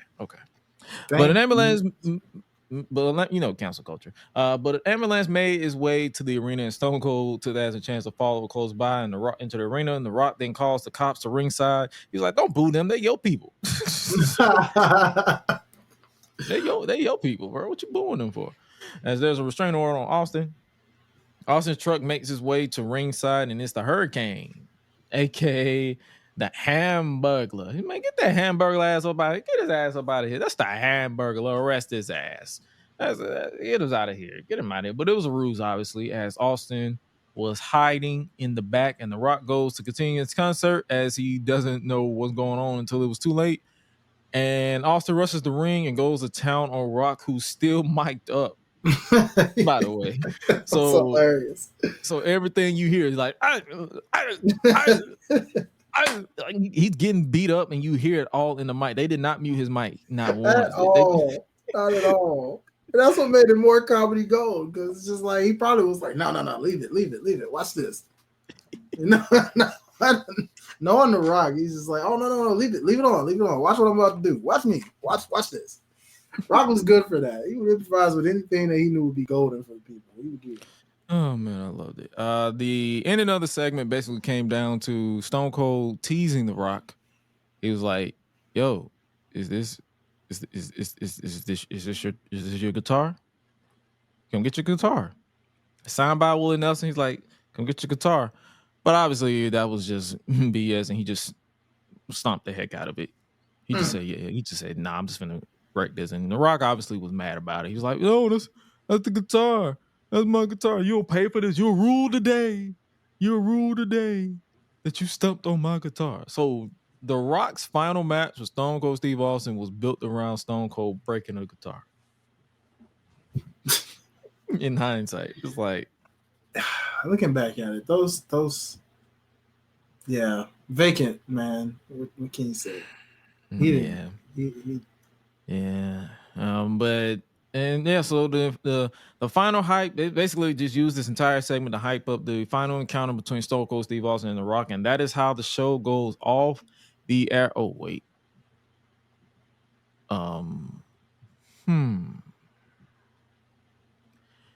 there's bonus coverage of Hulk Hogan and Vacant's contract signing from SmackDown, and other bonus coverage of Kurt Angle and Vacant 2 segment from SmackDown as well. So, yeah, you know what? We're not doing this. We're not doing this. Back up a taste? Just a taste. Just give me some room. Hey. Okay, the door's gonna slam about now. Yeah, so that concludes our retro review of Monday Night Raw from March 24th, 2003. Absolutely not. After all that, they basically spent the rest of the broadcast begging us to watch and pay for WrestleMania 19. Yeah. So that concludes our review for Monday Night Raw, headlined by the Rock concert. Good times. Yeah, solid.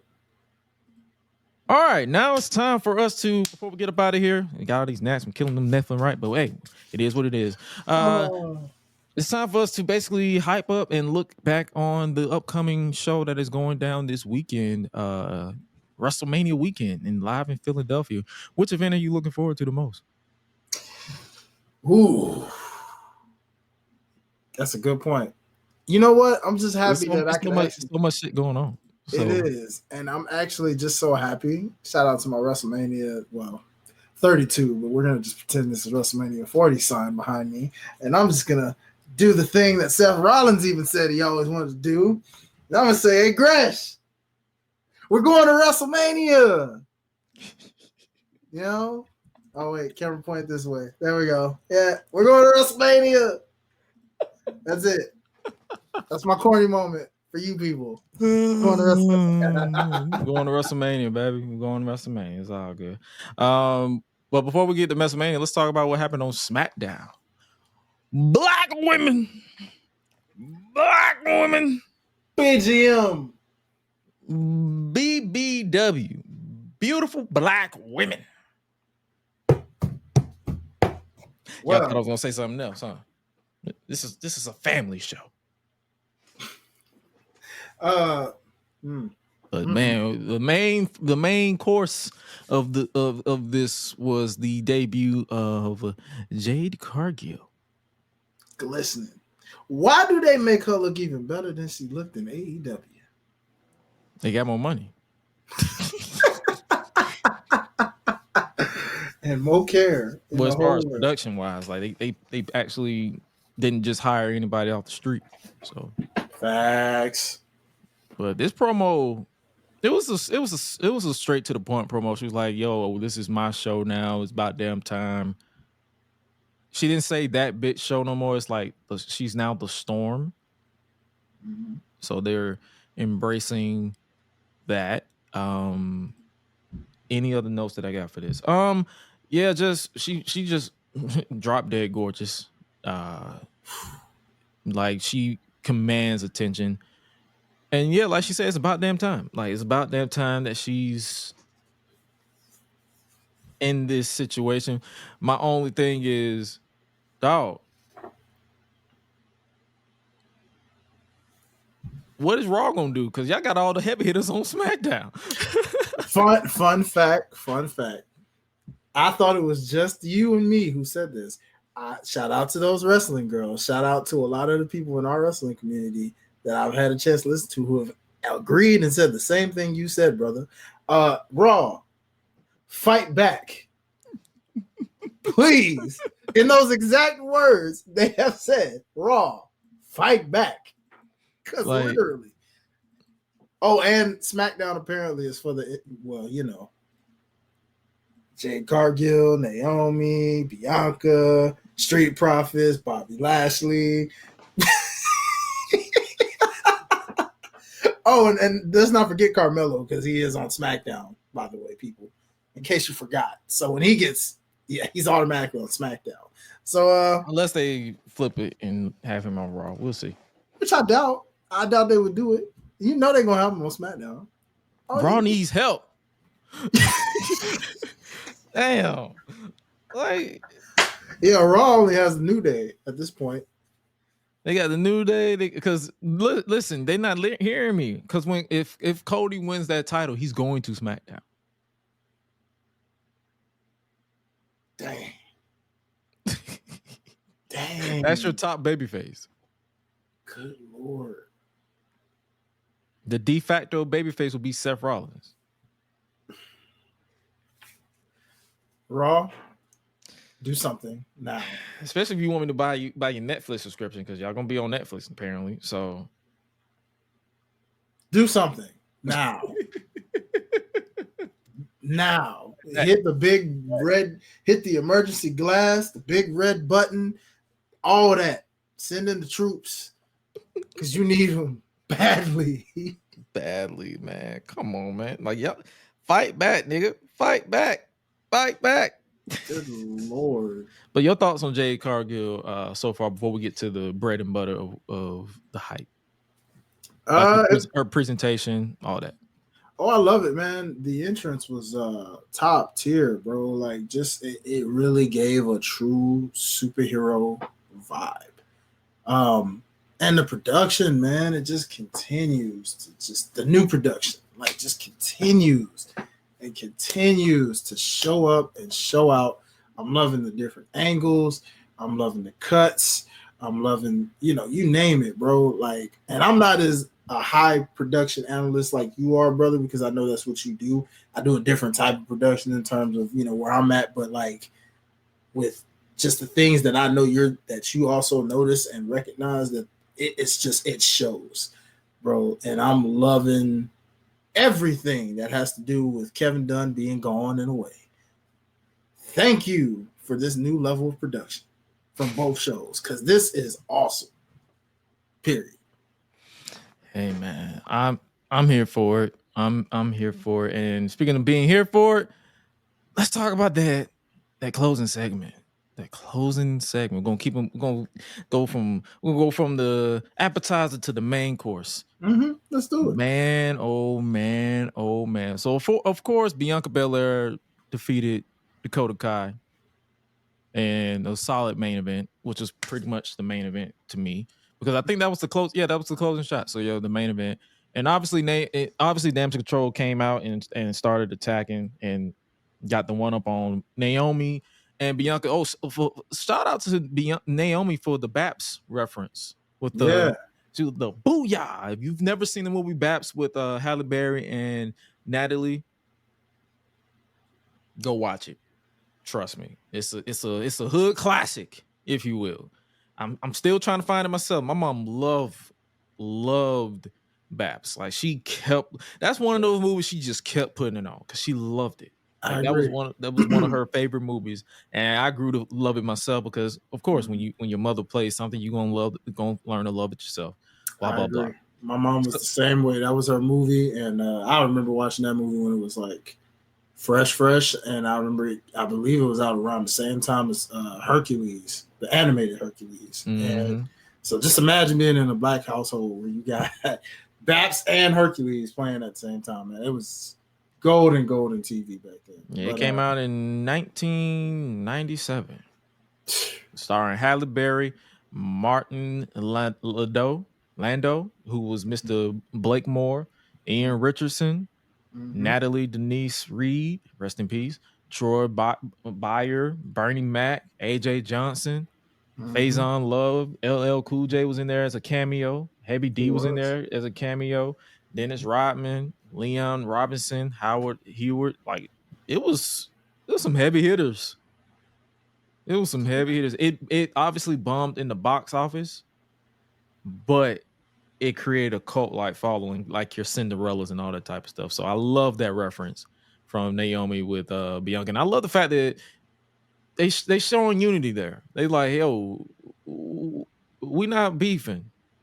We united. Yeah, man. And you know what's crazy when you said it, it just made me think of a side thought when it comes to Hollywood. And when you said like that movie bombed in the box office, yet it became its own cult classic hood.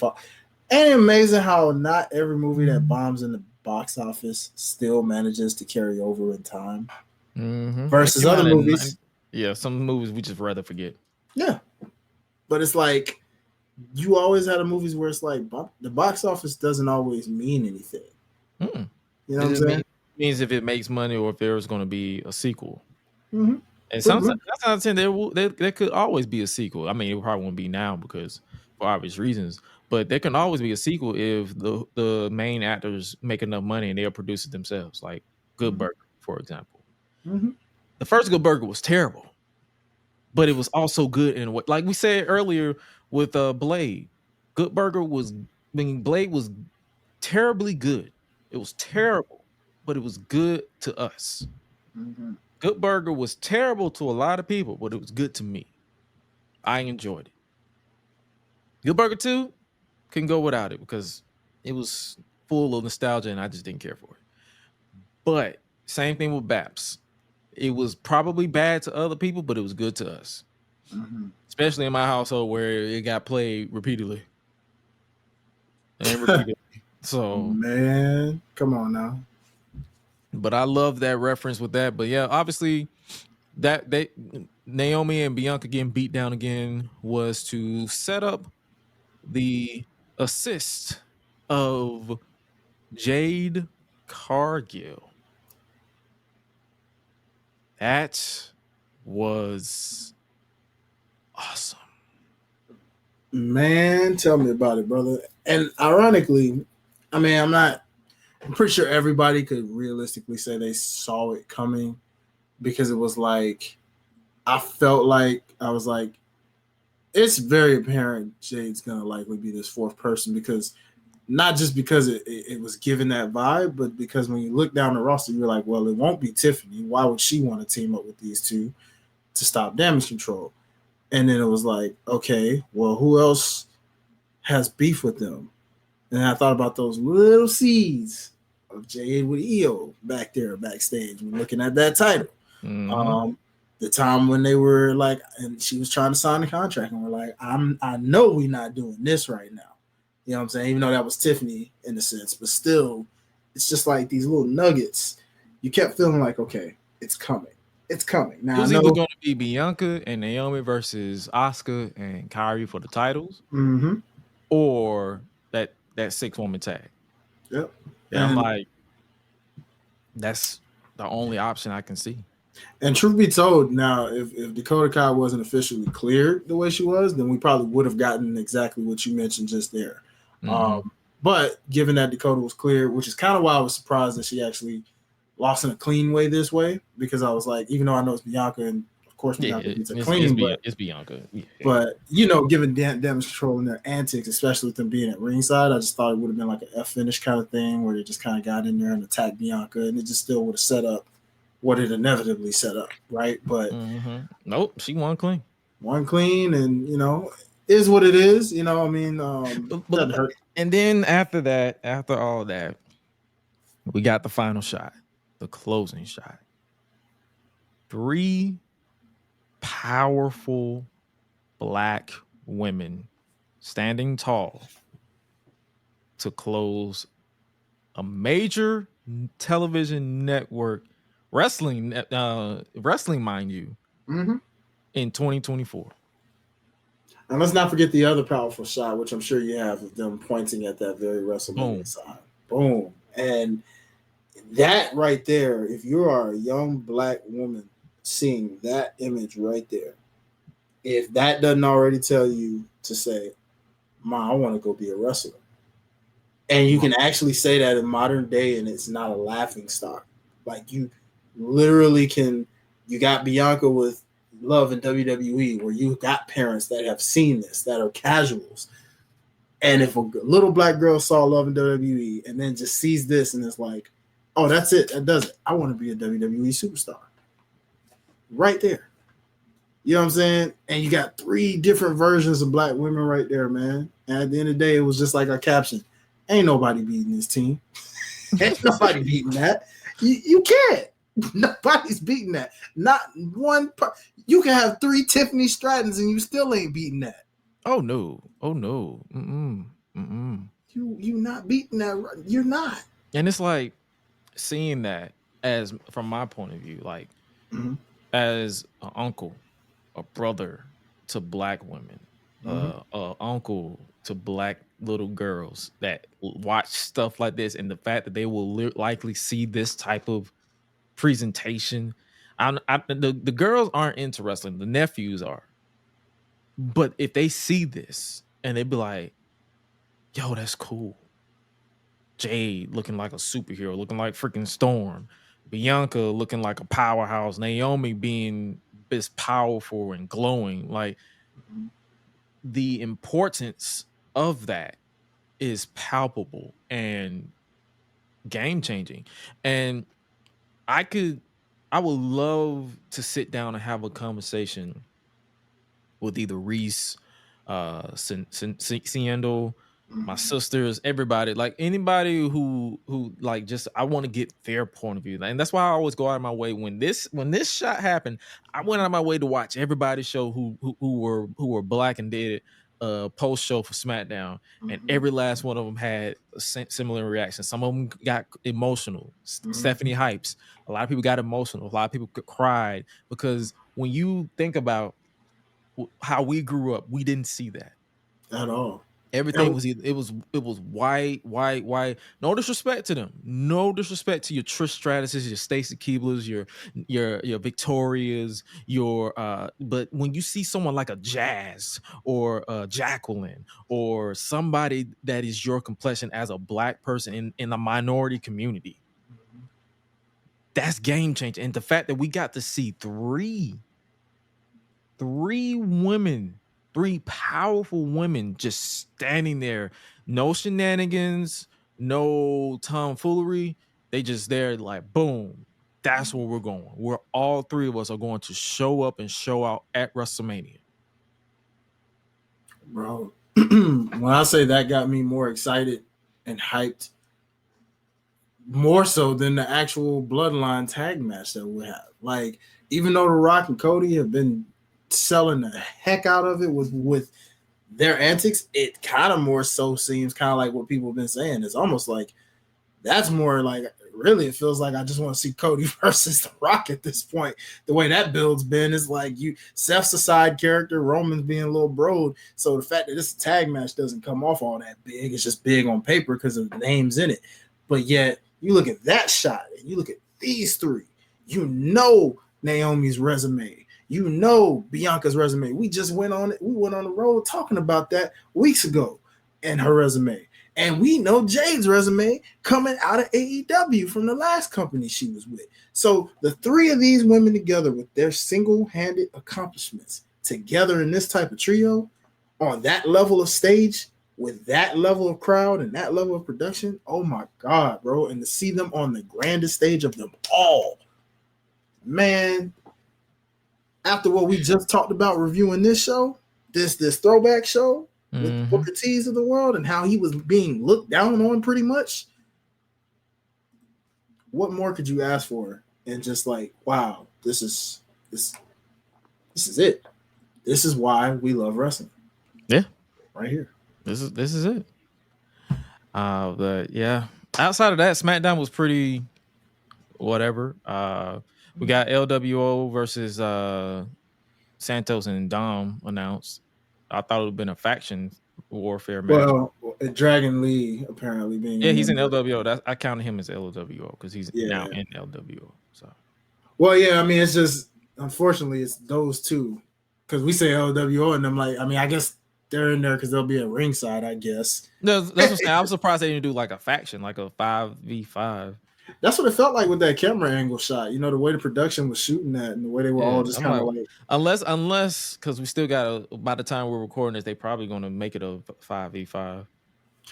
They could, yeah. They could pull a switcheroo. Because it's going to be Zelina versus Elektra Lopez on SmackDown next week.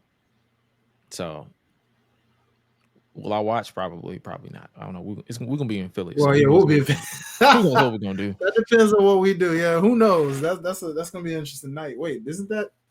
No, Wale Mania is Thursday, right? Wale Mania is Thursday. Yeah. Okay, so then, Friday will be That'll be everybody. that'll be a 2BD. Like we may watch it, we may not. Yeah, everybody gonna be in town by that point. I don't know, dog. I don't know, dog. I don't know.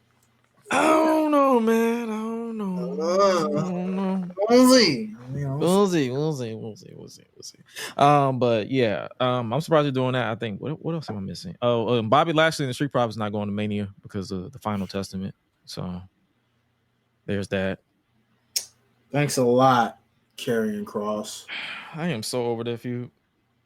Man, me too. Like, I feel like y'all been feuding for a long time, and it's not going anywhere. Or doing anything. I'm like, B-Fab is just kind of there. The women in general, it doesn't make the women look good, doesn't make the men look good. Nothing. Both factions have potential, just need to get away from each other. For real. Yeah. It's like opposite, it's opposite of what the Wyatt family and the Shield were. Mm-hmm. If you really wanted this to be something, you could have independently built them separately, and to the point where then they clashed. Y'all did opposite of what you did with the Shield and the Wyatt family. Because when that moment happened and they finally faced face to face, just to stare down and the holy moments, that still gives goosebumps. Just because they didn't even touch each other, they just stood there, and the crowd was like, "Yo, this is awesome. This is it. This is it." So I don't know what y'all doing, man. Come on, man, figure it out. Disband that immediately and figure it out. No, keep them separate. You can keep them together. Just separate them from each other. Move Bobby Lashley and them to Raw. Because you're not putting Bobby in the world title for some reason. Just give him the world heavyweight title. That's somebody who you need to build around Raw. Him and the Street Profits. Yeah, I gotta figure that out. But yeah, I'm over that. Let's see what else. Let me look at. I'm just speeding through so we can get to the preview and then get up out of here. Let's see. The Bloodline apparently made it seem like Roman Reigns ordered the hit on Cody. I'm like, so you're basically trying to circle all this back down. They don't realize the damage that they're doing to Roman. He's a non-factor in his own story. Yep, this is completely opposite of the Roman that we knew. Right now. I need 2020 to 2021 Roman Reigns back. No, 2020 to 2023, the beginning of 2023. It's like from 2020 all the way to WrestleMania 39, that Roman is gone. This is just autopilot Roman. And you can feel it more and more by the week. Especially with that face-off that we talked about last week. That shit was ass. We need that can't nobody knock me out, Roman. I'm tired of being Roman. Where you at? Or the Roman where he was like, I don't just feed your family with this title. I feed our entire family with this title. And you want to take it from me. I need him to punch Roman. I need him to assault Cody himself. And say that. Not this whole, I think you're an idiot. You're stupid. I'm like, what? What did you just say?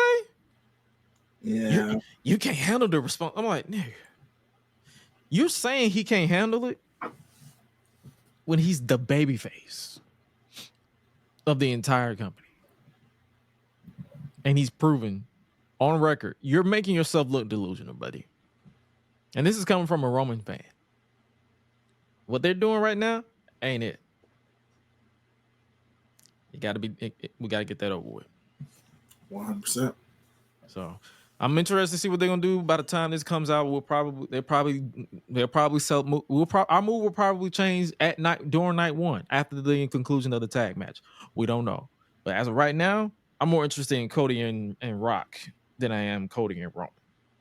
I'm just ready for this story to be over with so we can move on. And like you, we're also just more interested in the fact of what we should have gotten, which is just Rock versus Roman in general.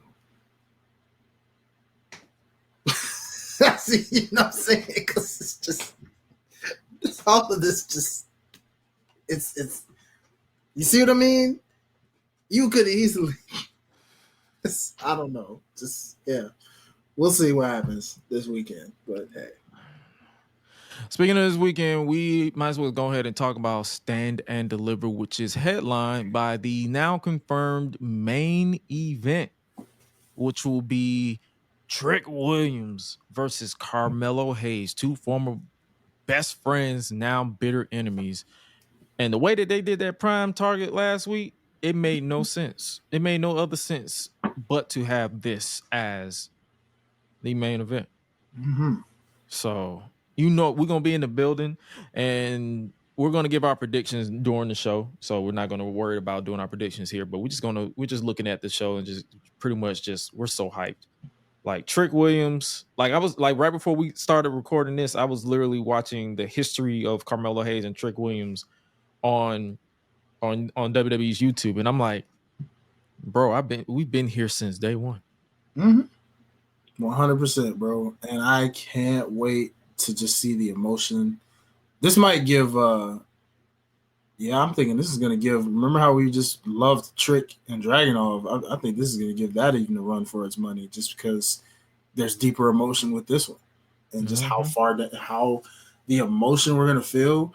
What I really loved about their promo, that video package, was I really loved how they told that story using previous best friend against best friend duos. Like, to have Randy Orton co-signing, I understand where both of these men come from with given what he's done sinisterly, but also being the person who was the rising star, Evolution, getting that jealousy, getting turned on, just all these different things that Orton's done and been through.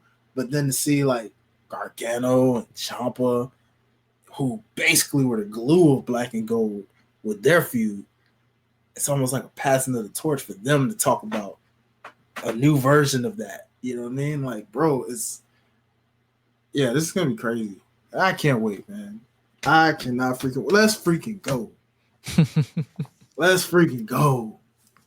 The other match we have for the NXT Tag Team Championship, which will likely be the co-main event, Ilya Dragunov versus the Don of NXT, Tony D'Angelo. You think this is going to be one of those sleepers? I feel like this will be one of those sleepers that a lot of people, they expect it to be good, but knowing Dragunov's track record when it comes to his ops for the past year and a half that he's been around NXT since 2022, knowing how his track record, they going to be cooking. I can already see. I don't know what they're gonna do on what they're already gonna do on NXT, as this was recorded before the go home before NXT. So I can just see that they're gonna cook when it comes to this match. I'm reserving my judgment on this one. I'm not saying it's gonna be a show stealer, but I'm just saying it's not gonna be a bad match. That's what I'm saying. No, I know. I just still reserve my judgment on it. I think this is one of those cases where the build will be better than the actual match itself. Okay. And the build hasn't really been that. I wouldn't say it wasn't. It ain't really been that good either. Well, in Tony's case, because of his Don persona really showcasing and dominating, like from what I've heard from the streets, people really love the way he's been looking in this Don fashion. Oh yeah, basically he's showing a calm dominance. Yeah, you know, like he's not losing. He's not like reacting with true fear when it comes to whatever Dragunov says or does. Mm-hmm. He's like, relax. Wait a minute. Invite him to the spot. Mm-hmm. Let's see how he handles this. Yeah, like, and that's why I'm like, I hope it is actually better than what my mind is thinking, but we'll see. We'll see. Well, I know what a match for a fact that will be good. It will be Roxanne Perez challenging Lyra Valkyria for the NXT Women's Championship. Yeah. I think this will actually be even better than the first time, for sure. Yeah, no shenanigans. No shenanigans. No cash-ins randomly. None of that. Just a bad blood feud that is gonna right itself. Yeah. And then the fourth match, because don't they typically do 4 matches for this, and then maybe a kickoff match, maybe? Yeah. It's NXT. I think they went back to the old NXT format where it's like 4 matches, 4 to 5 matches. But this is the fourth match, and it is the triple threat match: Obafemi versus Josh Briggs and Dijak for the NXT North American Championship. Anything with Dijak touches is going to be gold, in my opinion. So, I'm ready for this. Oh, for sure. For sure. Yeah, I wouldn't be surprised if they kick it off with either this or Lyra and Roxanne. Yeah. But, yeah, we're going to see. And I think the reason, because I know a lot of people wanted to see Dijak versus Oba one-on-one, but I feel like they did this because they want to not say protect Oba, but more so they want to hide some of his weaknesses. They want him to still get his reps in because he's still technically kind of green. Mm-hmm. He's a wrestler's wrestler, like just by look alone. Like he looked like one of those dudes you just do not piss off. Mm-hmm.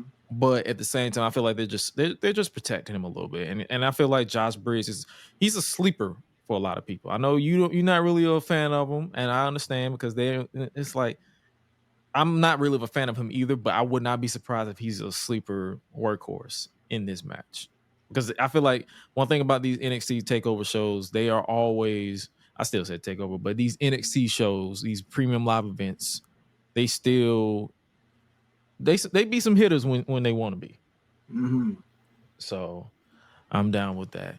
And the last show we're going to talk about before we get up out of here for WrestleMania weekend is WrestleMania itself, WrestleMania 40, which will be headlined by two main events. It will be night one main event, which will be, as we mentioned and talked about, the tag team match for the stipulation of night two's main event, because if Seth Rollins and Cody Rhodes are actually the victors, like if they win, the bloodline is barred from ringside. But if, and that's only if if the bloodline wins, then it's bloodline rules, which is basically tribal comeback all over again. Hey, you know how that went. We were there. Well, I don't know. Bloodline rules seems like it's different from tribal combat. Because tribal combat was supposed to be, they said no holds barred. Anything goes. So it's basically it's another tagline. But he also said every member of the bloodline gets to be a part of this. When Jay and did it, it was supposed to just be literally one-on-one, which it was for the most part, till Jimmy, for whatever reason, decides to just... And Solo. Oh, yeah, because Solo did try to get involved. Yeah. No, he did get involved. Like, but he tried.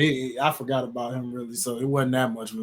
I remember Jimmy more than anything because I was just like, why, bro? What was the point of that? It's just like, but,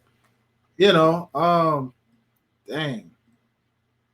Yeah, this is interesting. And then, obviously, we got the main event of night two for Cody Rhodes and Roman Reigns Part 2. Mm-hmm. The match itself will probably be good. Like, the match last year was great, in my opinion. The outcome basically pissed everybody off, so they just said last year's match was horrible. But when you look back at the match itself was actually fun. Yeah, absolutely. But I'm with you. I kind of hope they go with the bloodline rules. Yeah, man. But who takes the pin, though? It's always gonna be the main question. Who takes the pin in the tag match? If this is what makes that so hard, because I was just going back and forth on it, but I'm like, if this is gonna happen for real the way we think, then it's clearly Seth. It's got to be. Damn. I know people don't like champions getting pinned, especially ones that have title matches on that same card. Well, this is what happens when you try to do pick me, nigga. That's what happens. Pretty Stop much being a pick me, and you won't lose. Yeah, because it won't look good for Cody to get pinned and then have a title match the next night. Unless they can add to him basically overcoming, because it's rare that Cody has been pinned. He's only been pinned twice since returning to WWE. But see, then who pins him?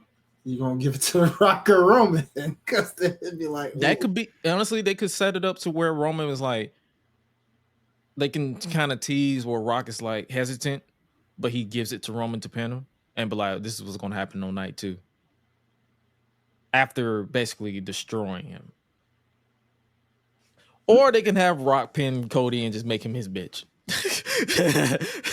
Either one, either or. Like that's what I'm saying. It's so many. It's like it's either Cody takes the pin or Seth takes the pin for us to get the Bloodline Rules match, or there's a DQ because they didn't say this tag match is no disqualification. Ooh, boy, that would piss off so many fans if they did that finish. you don't want that. Don't do that. Not at WrestleMania. Remember, they say not at any stage you do that on. Do not do a DQ finish for any match at a WrestleMania. Like ever. That is the ultimate. Put it away. If it happens, I'll give you the side eye like, I told you. I just be like, well, hey, I don't make the rules, folks. I love being proven wrong, but at the same time, if I hit you with that, I'll be like, well, yeah, legit. Speaking of Seth Rollins, his title match for the World Heavyweight Championship, Drew McIntyre versus Seth freaking Rollins. I don't know why. I just need them to put the title on Drew at this point. Seth has done everything, and this is not to discredit Seth because I know people gonna want to bitch about it. This is not to discredit Seth. Seth has done everything he could with that title, but it's time for Drew to just get the win so he can shut up about it. Man, yeah. Gotta give it to Drew, man. All right, man. We got the possibility of seeing Punk involved too. So, and not to mention the possibility of a certain cash in. Yeah, because they did talk about the Judgment Day. It will be the Judgment Day's WrestleMania where Damian Priest said that on SmackDown. So I don't know. It's like if they're going to lose the tag team titles and then Damian's going to cash in and then leave as champion to kind of start the split of the Judgment Day, or at least a new version of the Judgment Day. Because I doubt that they're going to just put all this time and investment in the Judgment Day and just kill it. Mm-hmm. Yeah. They'll definitely tweak it. Something's got to happen. And somebody's going to get kicked out. Ooh, all right. Yeah. So speaking of those tag team title matches, we got the 6-pack challenge. Awesome True. A-Town Down Under, Grayson Waller and Austin Theory. Tyler Bate and Pete Dunne. I'm about to call him Butch. My bad. New Cats Republic. New Cats Republic. The New Day. The Champs. Damian Priest and Finn Balor and DIY in a 6-pack challenge ladder match. This is going to be your spot fest of the night. Whichever night it lands on, whether it's Sunday or Saturday. I don't care about the 6-pack. I see Awesome Truth winning these titles. I agree, man. Give my boy Truth his WrestleMania moment. Getting him finally overcoming those ladders and taking the titles down. Yeah. And just in case I don't get that moment, I will take New Day as a strong second option. Why not? Mm-hmm. For the heck of it. For old time's sake. Just for the heck of it, you know. Yeah. And have Big E come out and celebrate with him if he's in town. You know. For old time's sake, why not? Then we got this. It was Kevin Owens, Logan Paul, Randy Orton for the United States Championship. So I guess this is the second triple threat of the weekend, not including if you include NXT. Mm-hmm. I see Logan weaseling his way out of this. Like this will be a fun match in general with all three. But as far as like who wins, I feel like Logan will weasel his way out of this somehow. Mm-hmm. Next title match we have let's switch it over to the women. Royal Rumble winner Bayley, former best friend, former Damage Control member, Io Sky for the WWE Women's Championship. This is not the main event, so I will not be against them opening either night of WrestleMania and absolutely killing it. I see a new champion, if I'm honest. But I would not bat an eye if Io somehow retains. I can agree. I think this will be completely purely one-on-one. There will be no shenanigans because they have problems of their own, as we now see. So, therefore, I actually think this kicks off night 2. Okay, that's what I'm saying. I see it kicking off either night. Like I see the women's championship matches kicking off both nights. Yeah, the reason why I predict night 2 is because I think you're going to get the damage control situation on night 1, where they're so badly beaten down that they can't even help Io. Yeah, that could work.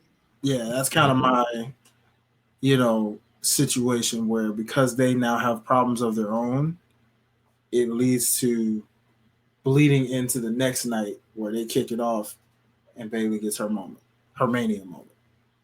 That'd be awesome. Next up, we have Rhea Ripley defending the Women's World Championship against the man Becky Lynch. I see Rhea retaining this one. Like, there's no other way to put it. Yes, Becky dropped the book. It's a pretty good read and listen if you listen to the audiobook. But yeah, outside of that, I see Rhea retaining and going on a dominant winning streak. But I don't see her keeping it for another year after this. I see her maybe dropping it as like a SummerSlam. Definitely gonna be something. I don't know, man. The way these title reigns been going. I think because I'm tapped out of long title reigns. I feel you, but for some reason they ain't. So it's like I wouldn't be surprised. I think Triple H is approaching this differently, man. Gunther, Roman, it gives me a vibe of until somebody proves otherwise. I think they're keeping this on her for a minute. But we'll see, man. We'll see. But definitely, I'm with you. She retains. There's no way I see Becky, especially like you said, you just dropped a book. There's no reason for her to be champ right now. Oh yeah. And speaking of Gunther, that's the next match we talk about. The Intercontinental Championship is on the line as Sami Zayn challenges Gunther the Ring General for the longest reigning championship. Do you see them putting the title? I don't see. This is another person I see retaining. My heart continuously has been wanting to say Sami, and Sami again. But after this Dragunov thought,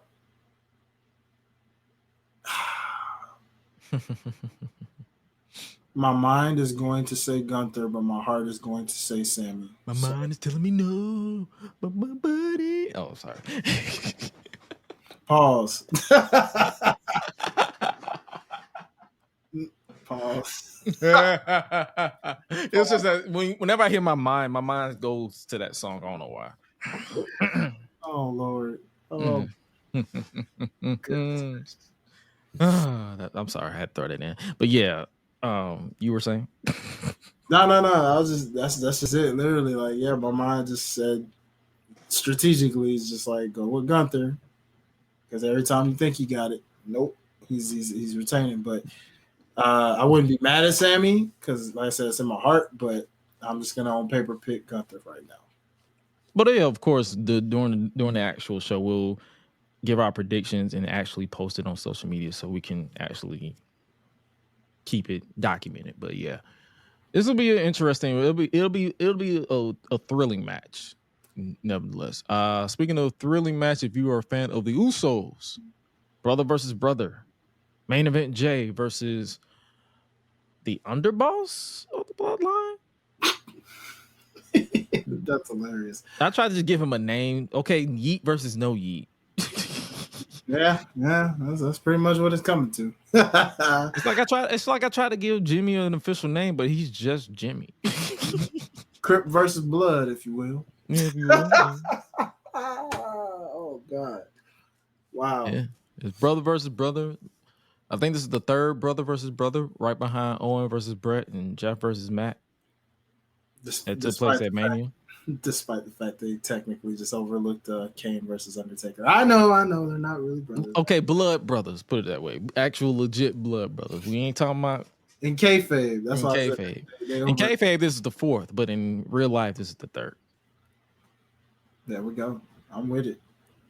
Yeah, this will be a fun, like, from interest alone, this will be fun as hell. Mm-hmm. And honestly, I'm interested in how they put this video package together for this. Not just the video package. I'm interested in how they put the actual match together. I want to see the video package first because I just want to know how y'all gonna tell the story of this build right now in video package form.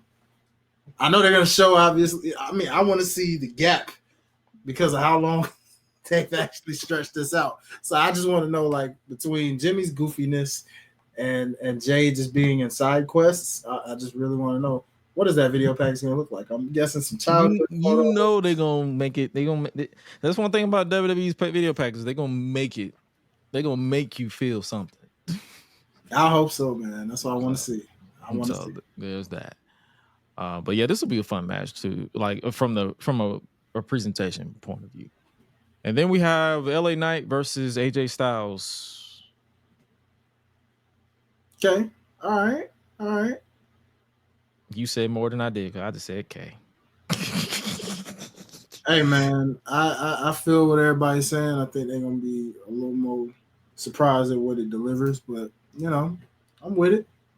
The build is just AJ being a hater. That's it. That's literally it. Well, you know, listen. It's funny. It's everything opposite of what LA Knight and Miz was, in terms of you had two charismatic mic guys that got you ready for the build. The match was like, okay, wasn't bad. Just was like, what you expect. Here you got a charismatic guy where you say his ring style is kind of okay. Then you say a guy who's phenomenal in the ring, but his mic styles is like, nah. So it kind of cancels itself out, where this is interesting to me because I think it'll, despite what the build says, the match, because of that guy, will kind of make it like, okay, this is LA Knight's best match. And I think we know why. Because the guy who's wrestling. So, yeah, there we go. And then we have, I think, also outside of the LWO match that they don't have, I don't think they confirmed it be happening, but we pretty much mentioned it. We have this match officially confirmed. As you mentioned, with Damage Control and Bailey and Io, 6-woman tag team match. I guess you could say it's the Glowiest Storm? Powerhouse Ops versus Damage Control. I don't know. Like, it's Black Girl Magic versus Team Japanese Anime, in a sense, even though Dakota is kind of actually Australian. Still, she's Samoan, so yeah. Well, Australian on paper. I get the Samoan. Aussie Moan, yeah.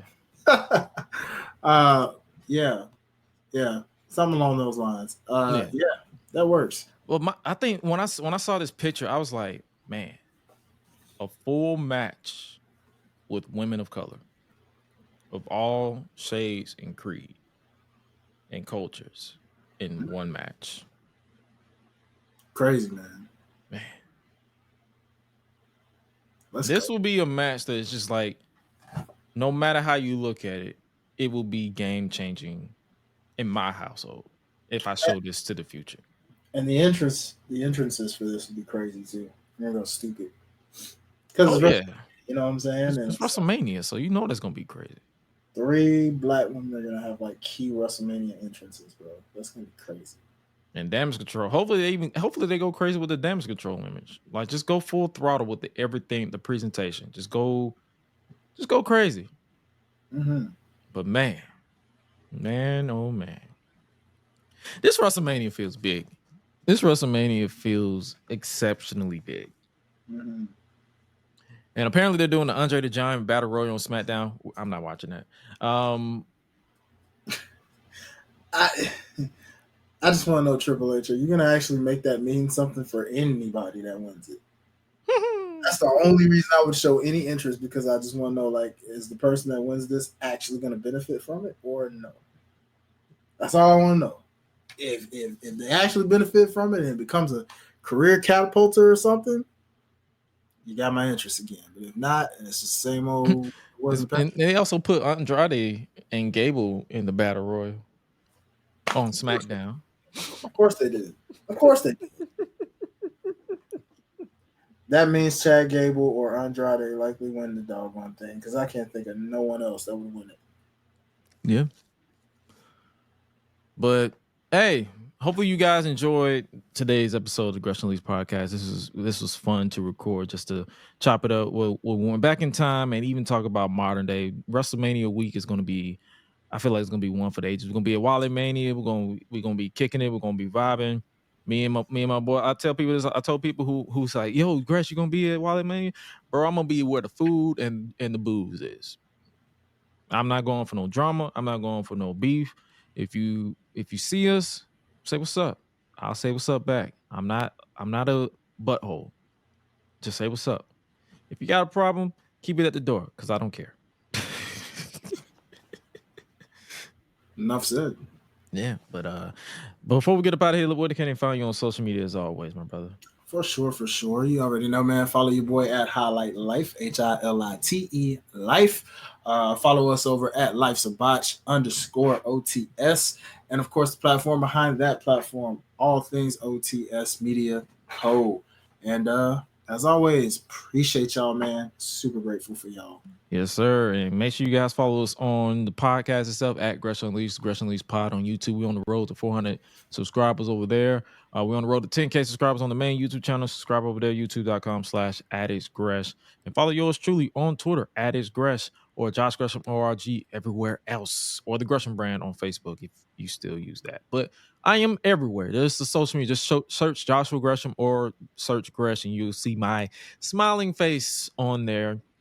Smiling in honor of my mother who always pushed me to smile. So, yo, like I said at the top of the show, we will be back here for a brand new live episode of the Gresh Unleashed podcast on April 16th.